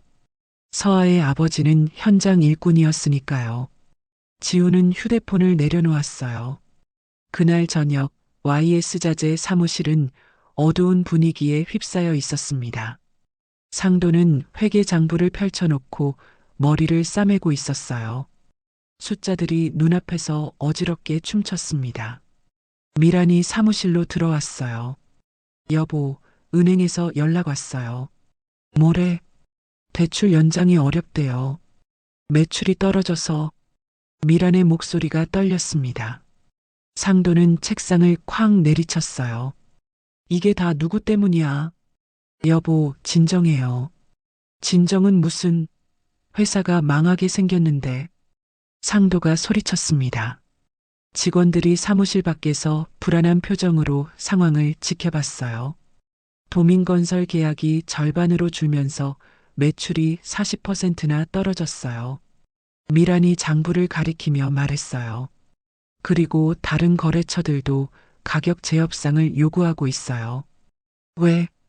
도민건설과 거래가 줄었다는 소문이 퍼졌어요. 우리 회사 신뢰도가 떨어졌대요. 상도는 의자에 주저앉았습니다. 얼굴이 창백했어요. 이게 다 그때 그 일 때문이야. 상도가 중얼거렸어요. 장도원 회장, 우리를 이렇게 만든 거야. 미란도 의자에 앉았습니다. 그녀의 눈에 눈물이 고였어요. 우리가 너무 심하게 했나? 뭐가 심해? 우리가 뭘 잘못했어? 상도가 소리쳤지만 목소리에는 확신이 없었습니다. 하지만 여보, 상대가 회장인 줄 알았으면 뭐 어쩔 건데? 우리가 비굴하게 굴었을 거야? 상도가 반박했어요. 하지만 그의 목소리는 떨리고 있었습니다. 사실 그랬을 거예요. 만약 도원이 회장이라는 걸 알았다면 상도와 미라는 비굴할 정도로 공손했을 겁니다. 지금 어떻게 해야 해요? 미란이 울먹이며 물었어요. 모르겠어. 정말 모르겠어. 상도는 고개를 떨어뜨렸습니다. 30년간 쌓아올린 사업이 무너지고 있었어요. 그것도 단 한 달 만에. 2주일 후 지우는 본사로 호출됐습니다. 인사팀장이 그를 면담실로 안내했어요. 윤 과장님 앉으세요. 네. 지우는 긴장한 표정으로 앉았습니다. 팀장은 서류를 펼쳐 보였어요. 최근 3개월간 실적을 보면 지속적으로 하락하고 있습니다. 죄송합니다. 시장 상황은 다른 딜러들도 마찬가지입니다. 하지만 다른 분들은 실적을 유지하고 있어요. 팀장의 목소리는 차갑고 단호했습니다. 지우는 아무 말도 할 수 없었어요. 특히 법인 고객 유치가 전혀 안 되고 있네요. 그게 윤 과장님, 회사에서는 실적이 전부입니다. 팀장이 서류를 덮었어요. 이번 달 말까지 개선이 안 되면 인사조치를 고려하겠습니다. 인사조치요? 지훈의 얼굴이 하얗게 질렸습니다. 네, 최악의 경우 해고도 있을 수 있습니다. 그 말을 듣는 순간 지훈의 머릿속이 하얗게 변했어요. 알겠습니다. 지훈은 비틀거리며 면담실을 나왔습니다. 복도를 걸으며 지훈은 벽에 기댔어요. 다리에 힘이 풀렸습니다. 해고. 그 단어가 머릿속에서 맴돌았어요. 지훈은 주머니에서 휴대폰을 꺼냈습니다. 서아와의 대화창을 다시 열었어요. 미안해, 서아야. 지훈이 작게 중얼거렸습니다. 하지만 그 미안함을 전할 용기는 없었어요. 그날 저녁 도원은 현장을 마치고 트럭으로 돌아왔습니다. 작업복에는 여전히 흙이 묻어 있었어요. 도경에게서 문자가 왔습니다. 회장님, YS자재 은행 대출이 거절됐다고 합니다. 도원은 문자를 읽고 휴대폰을 내려놓았어요. 표정에는 변화가 없었습니다. 트럭을 몰고 집으로 가는 길, 도원은 서아에게 전화를 걸었습니다. 여보세요, 아빠. 서아야, 저녁 먹었니? 네, 먹었어요. 서아의 목소리는 예전보다 밝아져 있었어요. 요즘 괜찮니? 네, 많이 괜찮아졌어요. 아빠 덕분에. 다행이다. 아빠는 항상 내 편이야. 알아요, 아빠. 사랑해요. 전화를 끊은 도원은 미소를 지었습니다. 이번에는 따뜻한 미소였어요. 딸이 웃을 수 있다면 그걸로 충분했습니다. 도원은 백미러로 자신의 얼굴을 봤어요. 흙먼지가 묻어있는 얼굴이었습니다. 품격은 옷이 아니라 행동이지. 도원이 작게 중얼거렸어요. 상견례 날 자신을 무시했던 사람들, 딸을 울게 만들었던 사람들, 그들은 지금 대가를 치르고 있었습니다. 하지만 도원은 직접 나서지 않았어요. 그저 정당한 경영 판단을 내렸을 뿐이었습니다. 거래처를 재평가하고 더 나은 조건의 업체를 선택했을 뿐, 협력 딜러 명단을 정리하고 조건 좋은 곳과 계약했을 뿐, 모든 게 회사를 위한 합리적인 결정이었어요. 개인적인 감정은 전혀 섞이지 않았습니다. 적어도 겉으로는 그랬어요. 도원은 시동을 끄고 트럭에서 내렸습니다. 아파트 단지의 가로등이 그의 길을 밝혀주고 있었어요. 도원은 집으로 걸어가며 생각했습니다. 진짜 품격이란 무엇일까? 비싼 옷을 입고 고급 레스토랑에서 식사하는 것일까? 아니면 사람을 대하는 태도일까? 약자를 무시하지 않고 다른 이의 고통에 공감하는 것. 그게 진짜 품격이 아닐까? 도원은 고개를 끄덕였습니다. 그렇게 믿고 싶었어요. 그리고 그렇게 살아왔으니까요. 현관문을 열고 들어서는 도원의 뒷모습은 여전히 단단해 보였습니다. 63세의 나이에도 굽히지 않는 등, 흙 묻은 작업복 속에 감춰진 흔들림 없는 신념. 그게 바로 장도원이었습니다. 2달이 더 지났습니다. 가을바람이 차갑게 불기 시작했어요. 지훈의 쇼룸은 점점 더 한산해졌습니다. 손님이 오지 않는 날도 많았어요. 지난 3개월간 지훈의 실적은 계속 최하위였습니다. 다른 딜러들은 목표치를 달성하고 있었지만 지훈만 바닥을 헤매고 있었어요. 그날도 지훈은 책상에 앉아 컴퓨터 화면을 멍하니 바라보고 있었습니다. 이번 달 실적은 더 형편없었어요. 단 2대를 팔았을 뿐이었습니다. 오후 3시 지훈의 휴대폰이 울렸어요. 인사팀장이었습니다. 윤 과장님, 지금 본사로 올 수 있습니까? 지금요? 네, 급한 일입니다. 전화가 끊어졌어요. 지훈의 가슴이 철렁 내려앉았습니다. 급한 일이라는 말이 불길하게 들렸어요. 본사로 향하는 차 안에서 지훈은 계속 손을 떨었습니다. 핸들을 잡은 손에서 땀이 났어요. 본사에 도착해 인사팀 사무실로 들어갔습니다. 팀장과 부장이 심각한 표정으로 앉아 있었어요. 앉으세요, 윤 과장님. 지우는 의자에 앉았습니다. 다리가 후들거렸어요. 윤 과장님, 최근 3개월간 실적을 검토했습니다. 팀장이 서류를 펼쳐 보였어요.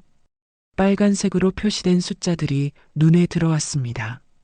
모두 최하위를 나타내는 숫자들이었어요. 월 평균 판매 대수가 2대입니다. 목표치의 20%에 불과합니다. 죄송합니다. 다음 달부터는 윤 과장님, 부장이 지훈의 말을 끊었어요. 회사에서는 더 이상 기회를 드릴 수 없을 것 같습니다. 그 말을 듣는 순간 지훈의 머릿속이 하얗게 변했습니다. 저게 무슨, 오늘부로 해고 통보를 드립니다. 부장이 차갑게 말했어요. 지훈은 숨이 막혔습니다. 부장님, 한 번만 더 기회를. 이미 여러 번 기회를 드렸습니다. 개선의 여지가 보이지 않습니다. 팀장이 서류 한 장을 지훈 앞에 밀었어요. 해고 통보서였습니다. 이번 주 금요일까지 업무 인수인계하시고 개인 물품 정리하시면 됩니다.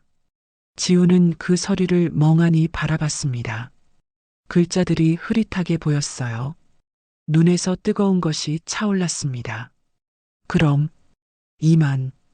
지훈은 비틀거리며 일어났어요. 다리에 힘이 제대로 들어가지 않았습니다. 사무실을 나와 복도를 걷는데 눈물이 흘러내렸어요. 지훈은 화장실로 뛰어 들어갔습니다. 거울 앞에 선 자신의 모습이 초라했어요. 이게 다 누구 때문이야? 지훈이 중얼거렸습니다. 하지만 그 말 끝에는 확신이 없었어요. 정말 누구 때문일까? 서아 때문일까? 아니면 자신 때문일까? 지훈은 거울 속 자신을 똑바로 볼 수 없었습니다. 같은 시각 YS 자재 사무실은 더욱 암울한 분위기였습니다. 상도는 은행 담당자와 통화를 하고 있었어요. 부장님, 제발 한 번만 더 기회를 주십시오. 죄송합니다, 대표님. 본사 방침입니다. 30년 거래했는데 이렇게 하시면 안 되죠. 매출이 절반으로 떨어진 상황에서는 어렵습니다. 양해 부탁드립니다. 전화가 끊어졌어요. 상도는 휴대폰을 책상에 내던졌습니다. 안 돼. 이러면 안 돼. 미란이 사무실로 들어왔어요. 그녀의 얼굴은 지난 2달 사이 많이 야위어 있었습니다. 여보, 어떻게 됐어요? 은행에서 대출 연장을 거절했어. 그럼 우리 어떻게 해요? 다음 달 자재비는 어떻게 내고? 미란의 목소리가 떨렸어요. 모르겠어. 정말 모르겠어. 상도는 고개를 떨어뜨렸습니다. 사무실 문이 열리고 직원 한 명이 조심스럽게 들어왔어요. 대표님, 직원들이 밀린 급여에 대해 문의하고 있습니다. 알았어. 다음 주에 줄 거라고 해. 대표님, 이미 2달째입니다. 직원의 목소리도 떨렸습니다. 상도는 대답할 수 없었어요. 직원이 나간 후 미란이 남편 옆에 앉았습니다. 여보, 우리 어떻게 해야 해? 장도원 회장한테 가봐야겠어. 뭐라고요? 미란이 놀란 표정으로 남편을 바라봤어요. 사과하러 가야지. 우리가 잘못했다고. 하지만 이대로 있다간 회사가 망해. 자존심 버리고 빌어야 해. 상도의 목소리는 절박했습니다. 미라는 입술을 깨물었어요. 자존심이 상했지만 달리 방법이 없었습니다. 일주일 후 상도와 미라는 도민건설 본사 앞에 섰습니다. 화려한 빌딩이 하늘을 찌를 듯 솟아 있었어요. 두 사람은 서로를 바라봤습니다. 미란의 눈에는 눈물이 고여 있었어요. 들어가요. 상도가 먼저 발걸음을 옮겼습니다. 로비로 들어서자 안내 데스크 직원이 다가왔어요. 어떻게 오셨습니까? 장도원 회장님을 뵙고 싶습니다. 예약하셨습니까? 아니요, 하지만 급한 일이. 예약 없이는 어렵습니다. 직원이 공손하지만 단호하게 말했어요. 제발 한 번만. YS자재 윤상도라고 전해주십시오. 상도가 애원했습니다. 직원은 잠시 망설이다 전화를 걸었어요. 비서실입니까? 로비의 YS자재 윤상도 대표님이 회장님 면담을 요청하고 계십니다. 잠시 후 직원이 전화를 끊고 말했습니다. 10분만 기다리시면 비서실에서 내려오신답니다. 감사합니다. 상도와 미라는 로비 소파에 앉아 기다렸어요. 10분이 1시간처럼 길게 느껴졌습니다. 엘리베이터 문이 열리고 한도경 전략기획실장이 나타났습니다. 윤 대표님, 배 여사님, 실장님, 우리 회장님 좀 뵐 수 있을까요? 상도가 급히 일어서며 말했어요. 회장님께서는 현장에 나가셨습니다. 그럼 언제 돌아오시나요? 오늘은 어려울 것 같습니다.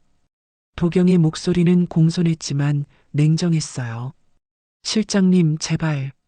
미란이 나섰습니다. 우리가 잘못했어요.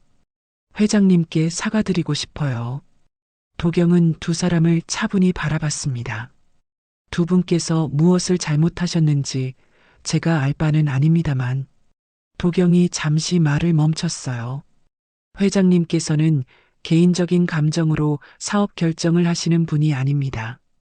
하지만 YS자재와의 거래 조정은 순전히 회사의 경영 판단이었습니다. 더 좋은 조건의 업체들이 있었으니까요. 상도와 미라는 할 말을 잃었어요.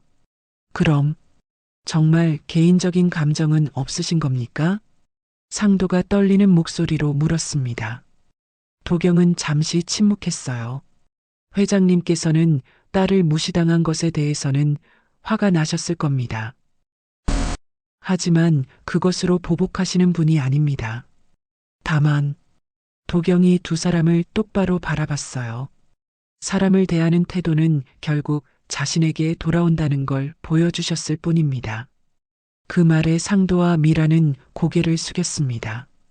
명함 한 장 남겨주시면 연락 가능할 때 전달하겠습니다. 도경이 손을 내밀었어요. 상도는 떨리는 손으로 명함을 꺼내 건넸습니다. 감사합니다. 실례하겠습니다. 도경이 돌아서서 엘리베이터로 향했어요. 상도와 미라는 그 자리에 서 있었습니다. 빌딩 로비의 화려한 대리석 바닥 위에서 두 사람은 너무나 초라해 보였어요. 가자. 상도가 미란의 손을 잡았습니다. 두 사람은 비틀거리며 빌딩을 나섰어요. 밖은 차가운 바람이 불고 있었습니다. 미란이 멈춰 섰어요. 여보, 왜? 우리가 정말 잘못했어요. 미란의 눈에서 눈물이 흘러내렸습니다. 사람을 겉모습으로만 판단했어요. 그 사람이 어떤 사람인지도 모르고. 상도도 눈시울이 붉어졌어요. 우리가 너무 교만했어. 두 사람은 길거리에 서서 한참을 울었습니다. 지나가는 사람들이 쳐다봤지만 신경 쓸 수 없었어요. 30년간 쌓아 올린 자존심이 무너지는 순간이었습니다. 그리고 그제야 깨달았어요. 진짜 격은 재산이나 지위가 아니라 사람을 대하는 태도라는 것을. 하지만 그 깨달음은 너무 늦게 찾아왔습니다. 상도와 미라는 서로를 부축하며 주차장으로 향했어요. 한때는 거만하게 걸었던 그 발걸음이 이제는 초라하기 그지없었습니다. 가을바람이 차갑게 두 사람을 스쳐 지나갔어요. 그 바람만큼이나 그들의 미래도 차갑고 불확실했습니다. 일주일 후 도원은 회장실에서 서류를 검토하고 있었습니다. 새로운 현장 계약서였어요. 공공기관 청사 신축 프로젝트가 성공적으로 마무리되고 있었습니다. 도경이 노크를 하고 들어왔어요. 회장님, YS자재 윤상도 대표가 다시 찾아왔습니다. 도원은 서류에서 눈을 떼지 않았어요. 몇 번째입니까? 이번이 5번째입니다. 또 뵙자고 하십니까? 네, 로비에서 3시간째 기다리고 계십니다. 도경이 조심스럽게 말했어요. 도원은 펜을 내려놓았습니다. 창밖을 바라보며 한참을 생각했어요. 들어오시라고 하십시오. 알겠습니다. 도경이 나간 후 도원은 의자를 돌려 창밖을 바라봤습니다. 서울의 빌딩들이 햇살을 받아 빛나고 있었어요. 저 도시 어딘가에서 서아도 일하고 있겠죠. 요즘 서아는 많이 밝아졌습니다. 새로운 시작을 하고 있었어요. 그걸로 충분했습니다. 잠시 후 도경이 상도와 미란을 안내해 들어왔어요. 두 사람의 모습은 달라져 있었습니다. 상도의 얼굴에는 수척함이 역력했어요. 정장 차림이었지만 옷은 예전처럼 말끔하지 않았습니다. 미라는 명품 핸드백 대신 평범한 가방을 들고 있었어요. 진주 목걸이도 보이지 않았습니다. 두 사람은 도원 앞에 섰습니다. 앉으십시오. 도원이 소파를 가리켰어요. 감사합니다. 상도와 미라는 조심스럽게 앉았습니다. 도원도 맞은편 소파에 앉았어요. 침묵이 흘렀습니다. 상도는 입술을 떨며 말을 꺼냈어요. 회장님, 저희가 정말 잘못했습니다. 그의 목소리는 떨리고 있었습니다. 상견례 날 저희가 너무 무례했습니다. 용서해 주십시오. 미란도 고개를 깊이 숙였어요. 회장님, 저희가 눈이 멀었습니다. 사람을 겉모습으로만 판단했어요. 도원은 두 사람을 조용히 바라봤습니다. 표정에는 아무런 감정도 드러나지 않았어요. 제가 무엇을 용서해야 합니까? 도원이 차분하게 물었습니다. 저희가 회장님을, 저를 어떻게 하셨죠? 막노동꾼이라고 무시하셨습니까? 도원의 목소리는 낮았지만 날카로웠어요. 상도와 미라는 고개를 들 수 없었습니다. 아니면 격이 없다고 하셨습니까? 죄송합니다. 미란이 울먹이며 말했어요. 정말 잘못했습니다. 다시는 그러지 않겠습니다. 도원은 한숨을 쉬었습니다. 두 분께서는 제가 회장이라는 걸 아신 후에 사과하러 오셨습니다. 만약 제가 정말 현장 일꾼이었다면 여기 오셨을까요? 그 질문에 상도와 미라는 대답할 수 없었어요. 도원은 일어서서 창가로 갔습니다. 저는 법대로, 원칙대로 했을 뿐입니다. 도원이 창밖을 보며 말했어요. YS자재와의 거래 조정은 경영 판단이었습니다. 더 좋은 조건의 업체들이 있었으니까요. 회장님, 개인적인 감정은 전혀 없었습니다. 도원이 돌아서서 두 사람을 바라봤어요. 다만, 도원이 잠시 말을 멈췄습니다. 사람을 낮추지 않았습니다. 누구도 무시하지 않았습니다. 상도는 고개를 들어 도원을 바라봤어요. 도원의 눈빛은 차갑지만 정직했습니다. 회장님, 제발 한 번만 더 기회를 주십시오. 상도가 애원했어요. 저희 회사가 망하게 생겼습니다. 직원들 급여도 못 주고 있습니다. 미란도 눈물을 흘리며 말했습니다. 회장님, 저희가 잘못했습니다. 서아 양에게도 사과하고 싶습니다. 도원은 다시 소파에 앉았어요. 서아에게 사과하고 싶으시다고요? 네, 정말로. 그럴 필요 없습니다. 도원이 단호하게 말했어요. 서아는 이미 이 일을 잊었습니다. 새로운 삶을 살고 있습니다. 하지만 두 분의 사과는 진심이 아닙니다. 회사가 어려워서 오신 거죠. 도원의 말에 상도와 미라는 할 말을 잃었어요. 사실이었으니까요. 거래는 일부만 유지하겠습니다. 도원이 말했습니다. 네. 상도가 고개를 들었어요. 완전히 끊지는 않겠습니다. 30년 거래의 정을 생각해서요. 회장님, 하지만 예전처럼 돌아갈 수는 없습니다. 이미 새로운 협력업체들과 관계를 맺었으니까요. 도원의 목소리는 냉정했어요. 그것만으로도 감사합니다. 정말 감사합니다. 상도가 고개를 숙였습니다. 미란도 눈물을 흘리며 감사하다는 말을 반복했어요. 그리고 한 가지 더. 도원이 말했습니다. 품질을 철저히 관리하십시오. 앞으로는 더 엄격하게 검수하겠습니다. 알겠습니다. 최선을 다하겠습니다. 상도가 대답했어요. 도원은 일어섰습니다. 이만 가보십시오. 상도와 미란도 일어났어요. 두 사람은 깊게 허리를 숙였습니다. 감사합니다, 회장님. 다시는 사람을 겉모습으로 판단하지 마십시오. 도원이 마지막으로 말했어요. 그게 진짜 격입니다. 상도와 미라는 고개를 끄덕이며 회장실을 나갔습니다. 문이 닫힌 후 도원은 다시 창가로 갔어요. 깊은 한숨을 내쉬었습니다. 가슴속에 쌓여있던 무언가가 조금 풀리는 것 같았어요. 복수는 달콤하지 않았습니다. 오히려 쓰디쓴 맛이었어요. 하지만 필요한 일이었습니다. 딸을 지키기 위해서, 그리고 교훈을 주기 위해서. 그날 저녁 한 방송사 기자가 도원을 인터뷰하러 왔습니다.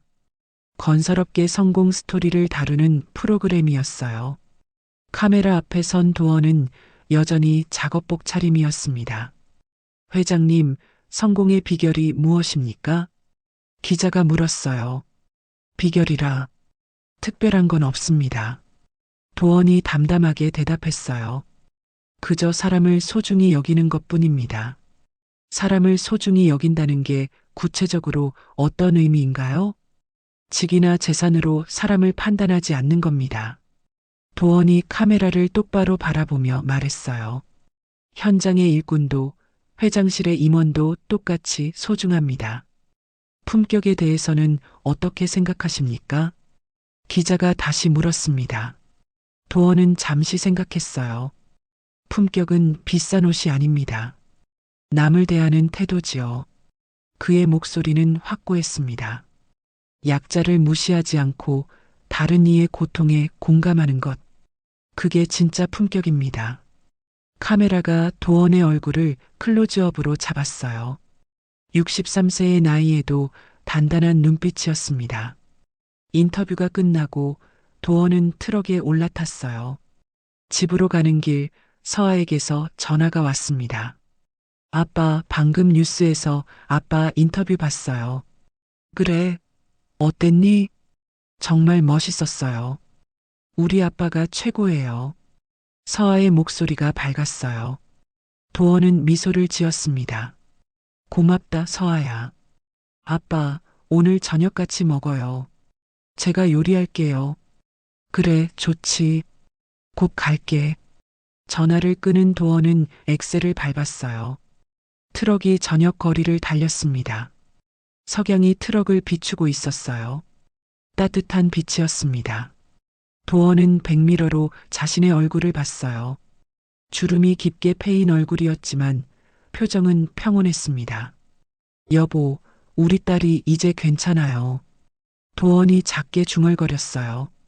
하늘 어딘가에 있을 아내에게 하는 말이었습니다. 당신이 가르쳐준 대로 살았어요. 품격 있게. 석양이 점점 지고 있었어요. 하지만 도원의 마음은 어둡지 않았습니다. 오히려 밝았어요. 딸이 웃고 있고 자신이 옳은 일을 했다는 확신이 있었으니까요. 트럭은 계속 달렸습니다. 낡은 엔진 소리가 거리에 울려 퍼졌어요. 하지만 그 소리는 더 이상 초라하게 들리지 않았습니다. 오히려 당당하고 떳떳한 소리였어요. 장도원, 63세의 도민건설 회장, 흙 속에서 회사를 일군 남자, 그리고 무엇보다 딸을 사랑하는 아버지. 그는 오늘도 자신의 길을 걷고 있었습니다. 품격 있게, 떳떳하게. 그게 바로 장도원의 방식이었습니다. 3개월이 흘렀습니다. 겨울이 다가오고 있었어요. 첫눈이 내리는 날, 도원은 여느 때처럼 새벽에 일어났습니다. 작업복을 입고 안전화 끈을 묶었어요. 오늘도 현장으로 가는 날이었습니다. 지하 주차장으로 내려간 도원은 트럭에 올라탔어요. 시동을 걸자 낡은 엔진이 부르릉 소리를 냈습니다. 10년이 넘은 트럭이었지만 여전히 튼튼했어요. 도원은 이 트럭을 사랑했습니다. 화려하지 않지만 정직한 트럭이었으니까요. 현장으로 가는 길, 도어는 라디오를 켰어요. 아침 뉴스가 흘러나왔습니다. 도민건설이 또다시 대형 프로젝트를 수주했다는 소식입니다. 아나운서의 목소리가 들렸어요. 장도원 회장은 현장을 직접 다니는 것으로 유명한데요. 업계에서는 그의 경영 철학을 높이 평가하고 있습니다. 도어는 라디오 볼륨을 낮췄어요. 그런 찬사가 부담스러웠습니다. 그저 자신의 방식대로 살아온 것 뿐이었으니까요. 현장에 도착한 도어는 헬멧을 쓰고 내렸습니다. 소장님, 안녕하세요. 인부들이 밝게 인사했어요. 네, 모두 안녕하십니까가 추운데 고생이 많습니다. 도원이 따뜻하게 답했어요. 현장을 둘러보는 도원의 눈빛은 여전히 날카로웠습니다. 작은 안전 위반도 놓치지 않았어요. 여기 안전 난간이 헐거운데 바로 보강하십시오. 네, 소장님. 즉시 조치하겠습니다. 도원은 오전 내내 현장을 돌아다녔습니다. 인부들과 대화하고 안전을 점검하고 진행 상황을 확인했어요. 점심시간이 됐습니다. 도원은 현장 사무실에서 도시락을 먹으며 휴대폰을 확인했어요. 서아에게서 문자가 와 있었습니다.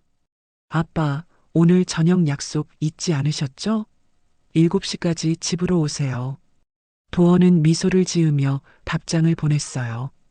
응, 기억하고 있어. 꼭 갈게. 오늘은 서아의 새 아파트 집들이 날이었습니다. 서아는 최근 승진하면서 아버지와 살던 집을 떠나 독립했어요. 스스로의 힘으로 마련한 작은 아파트였습니다. 도원은 딸이 자랑스러웠어요. 이제 서아는 완전히 자신의 삶을 살아가고 있었습니다. 오후 5시 도원은 현장 일을 마무리했습니다. 내일 봅시다. 조심히 들어가세요. 인부들에게 인사하고 트럭으로 향했어요. 트럭에 올라탄 도원은 집으로 가기 전에 씻고 갈아입어야겠다고 생각했습니다. 시동을 걸려는데 조수석에 놓인 봉투 하나가 눈에 들어왔어요. 하얀 봉투였습니다. 오늘 아침 집을 나서기 전에 서랍에서 꺼내놓은 거였어요. 서아가 독립한다고 했을 때 도원은 이 봉투를 준비했습니다.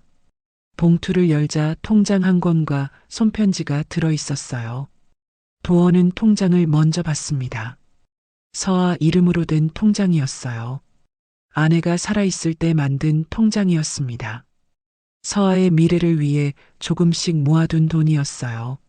아내가 세상을 떠난 후에도 도원은 계속해서 그 통장에 돈을 넣었습니다. 지난 15년간 모아온 돈이었어요. 잔액을 확인하는 순간 도원의 마음이 뭉클했습니다. 상당한 금액이 들어 있었어요. 도원은 손편지를 펼쳤습니다. 아내의 친필이었어요. 아내가 세상을 떠나기 직전에 쓴 편지였습니다. 서아가 독립할 때 전해달라고 남긴 거였어요. 여보, 이 편지를 읽고 계시다면 저는 이미 곁에 없겠네요. 그리고 우리 서아는 이제 독립했겠죠. 미안해요. 서아가 독립하는 모습을 보지 못해서. 하지만 당신이 잘 키워줄 거라 믿어요. 이 통장은 서아를 위해 우리가 함께 모은 돈이에요. 제가 떠난 후에도 당신이 계속 채워줄 거라는 걸 알아요. 서아에게 전해주세요. 엄마가 얼마나 사랑하는지. 그리고 서아에게 꼭 말해주세요. 품격은 옷에 있지 않다고. 마음에 있다고. 당신처럼 살라고. 정직하게, 떳떳하게, 남을 존중하며 살라고. 그게 진짜 품격이라고. 여보, 사랑해요. 그리고 고마워요. 당신 같은 사람을 만나서 행복했어요. 서아를 부탁해요. 도원의 눈에서 눈물이 흘러내렸습니다. 손편지를 가슴에 꼭 안았어요. 여보. 도원의 목소리가 떨렸습니다. 우리 서아, 이제 괜찮아요. 당신 걱정하지 마세요. 도원은 한참을 그 자리에 앉아 있었어요. 눈물을 닦고 다시 편지를 읽었습니다. 몇 번을 읽어도 마음이 뭉클했어요. 아내의 목소리가 들리는 것만 같았습니다. 도원은 편지와 통장을 조심스럽게 봉투에 넣었어요. 오늘 저녁 서아에게 줘야겠다고 생각했습니다. 시동을 걸고 집으로 향했어요. 눈물 자국이 뺨에 남아 있었지만 도원은 미소 짓고 있었습니다. 집에 도착해 샤워를 하고 깨끗한 옷으로 갈아입었어요. 거울을 보니 63세의 얼굴이 비쳤습니다. 주름이 많아졌지만 눈빛만은 여전히 맑았어요. 도원은 봉투를 들고 다시 트럭에 올랐습니다. 서아의 새 아파트로 향했어요. 길거리에는 첫눈이 내리고 있었습니다.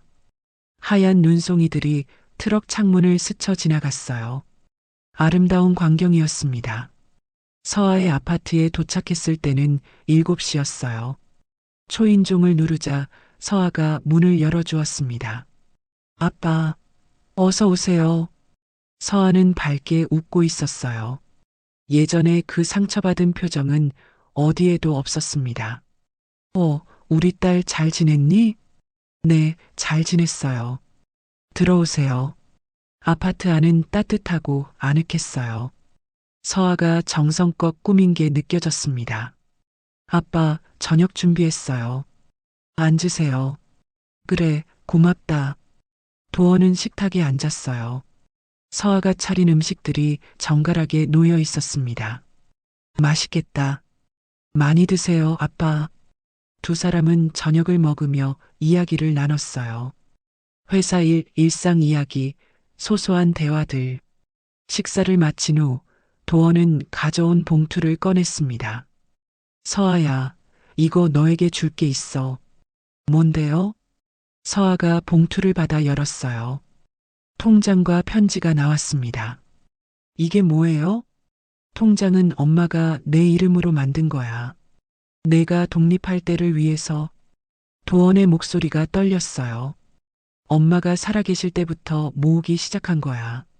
엄마가 떠난 후에도 아빠가 계속 넣었어. 서아의 눈이 커졌어요. 그리고 그 편지는 엄마가 내가 독립할 때 전해달라고 쓴 거야. 서아는 떨리는 손으로 편지를 펼쳤습니다. 엄마의 글씨를 보는 순간 눈물이 흘러내렸어요. 서아는 편지를 천천히 읽었습니다. 한 글자 한 글자 정성스럽게. 편지를 다 읽은 서아는 고개를 들어 아버지를 바라봤어요. 눈물 범벅이 된 얼굴이었습니다.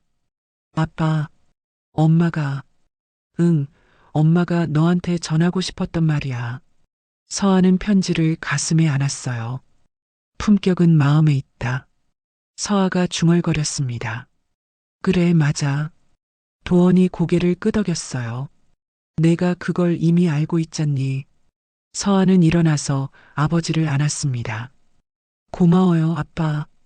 정말 고마워요. 도원도 딸을 꼭 안아주었어요. 아빠가 더 고맙지. 이렇게 잘 자라줘서. 두 사람은 한참을 그렇게 안고 있었습니다. 창밖으로 눈이 계속 내리고 있었어요. 집으로 돌아가는 길, 도원은 다시 트럭을 몰았습니다. 눈 덮인 거리가 고요했어요. 도원은 트럭을 세우고 창밖을 바라봤습니다. 하얀 눈이 쌓여가고 있었어요. 여보, 우리 서아 잘 키웠죠? 도원이 하늘을 보며 물었습니다. 대답은 없었어요. 하지만 도원은 알 수 있었습니다. 아내가 미소 짓고 있을 거라는 걸. 도원은 다시 시동을 걸었어요. 트럭이 눈길을 천천히 달렸습니다. 낡은 트럭이었지만 여전히 든든했어요. 조수석에는 아무것도 없었습니다. 하지만 도원은 외롭지 않았어요. 아내의 사랑이, 딸의 미소가 함께하고 있었으니까요. 도원은 백미러로 자신의 얼굴을 봤습니다. 흙 묻은 손으로 평생을 살아온 남자. 하지만 품격 있게 산 남자. 그게 바로 장도원이었습니다. 트럭이 눈길을 달려갔어요. 하얀 눈이 트럭을 뒤덮었지만 그 안에서 도원은 따뜻했습니다. 가슴 속에 담긴 사랑이 그를 따뜻하게 해주었으니까요. 품격은 비싼 옷이 아니었습니다. 화려한 차도 아니었어요. 남을 대하는 태도였습니다. 약자를 무시하지 않고 정직하게 사는 것. 그게 진짜 품격이었어요. 장도원은 그렇게 살아왔습니다. 그리고 앞으로도 그렇게 살 거였어요. 눈 내리는 밤, 낡은 트럭 한 대가 거리를 달려갔습니다. 그 안에는 흙 묻은 손의 품격이 담겨 있었어요. 세상에서 가장 아름다운 품격이었습니다. 진짜 품격은 화려한 겉모습이 아니라 사람을 대하는 마음에서 나옵니다. 흙 묻은 손으로 평생을 살아온 한 아버지의 이야기는 우리에게 무엇이 진정으로 소중한지를 일깨워 줍니다. 어려움 속에서도 흔들리지 않는 신념과 사랑, 그것이야말로 세상에서 가장 아름다운 품격이 아닐까요? 여러분의 삶에도 그런 품격이 함께 하시길 바랍니다. 오늘도 시청해 주셔서 감사합니다. 노을빛처럼 따뜻한 하루 되시길 바라며 노을빛 인생이었습니다.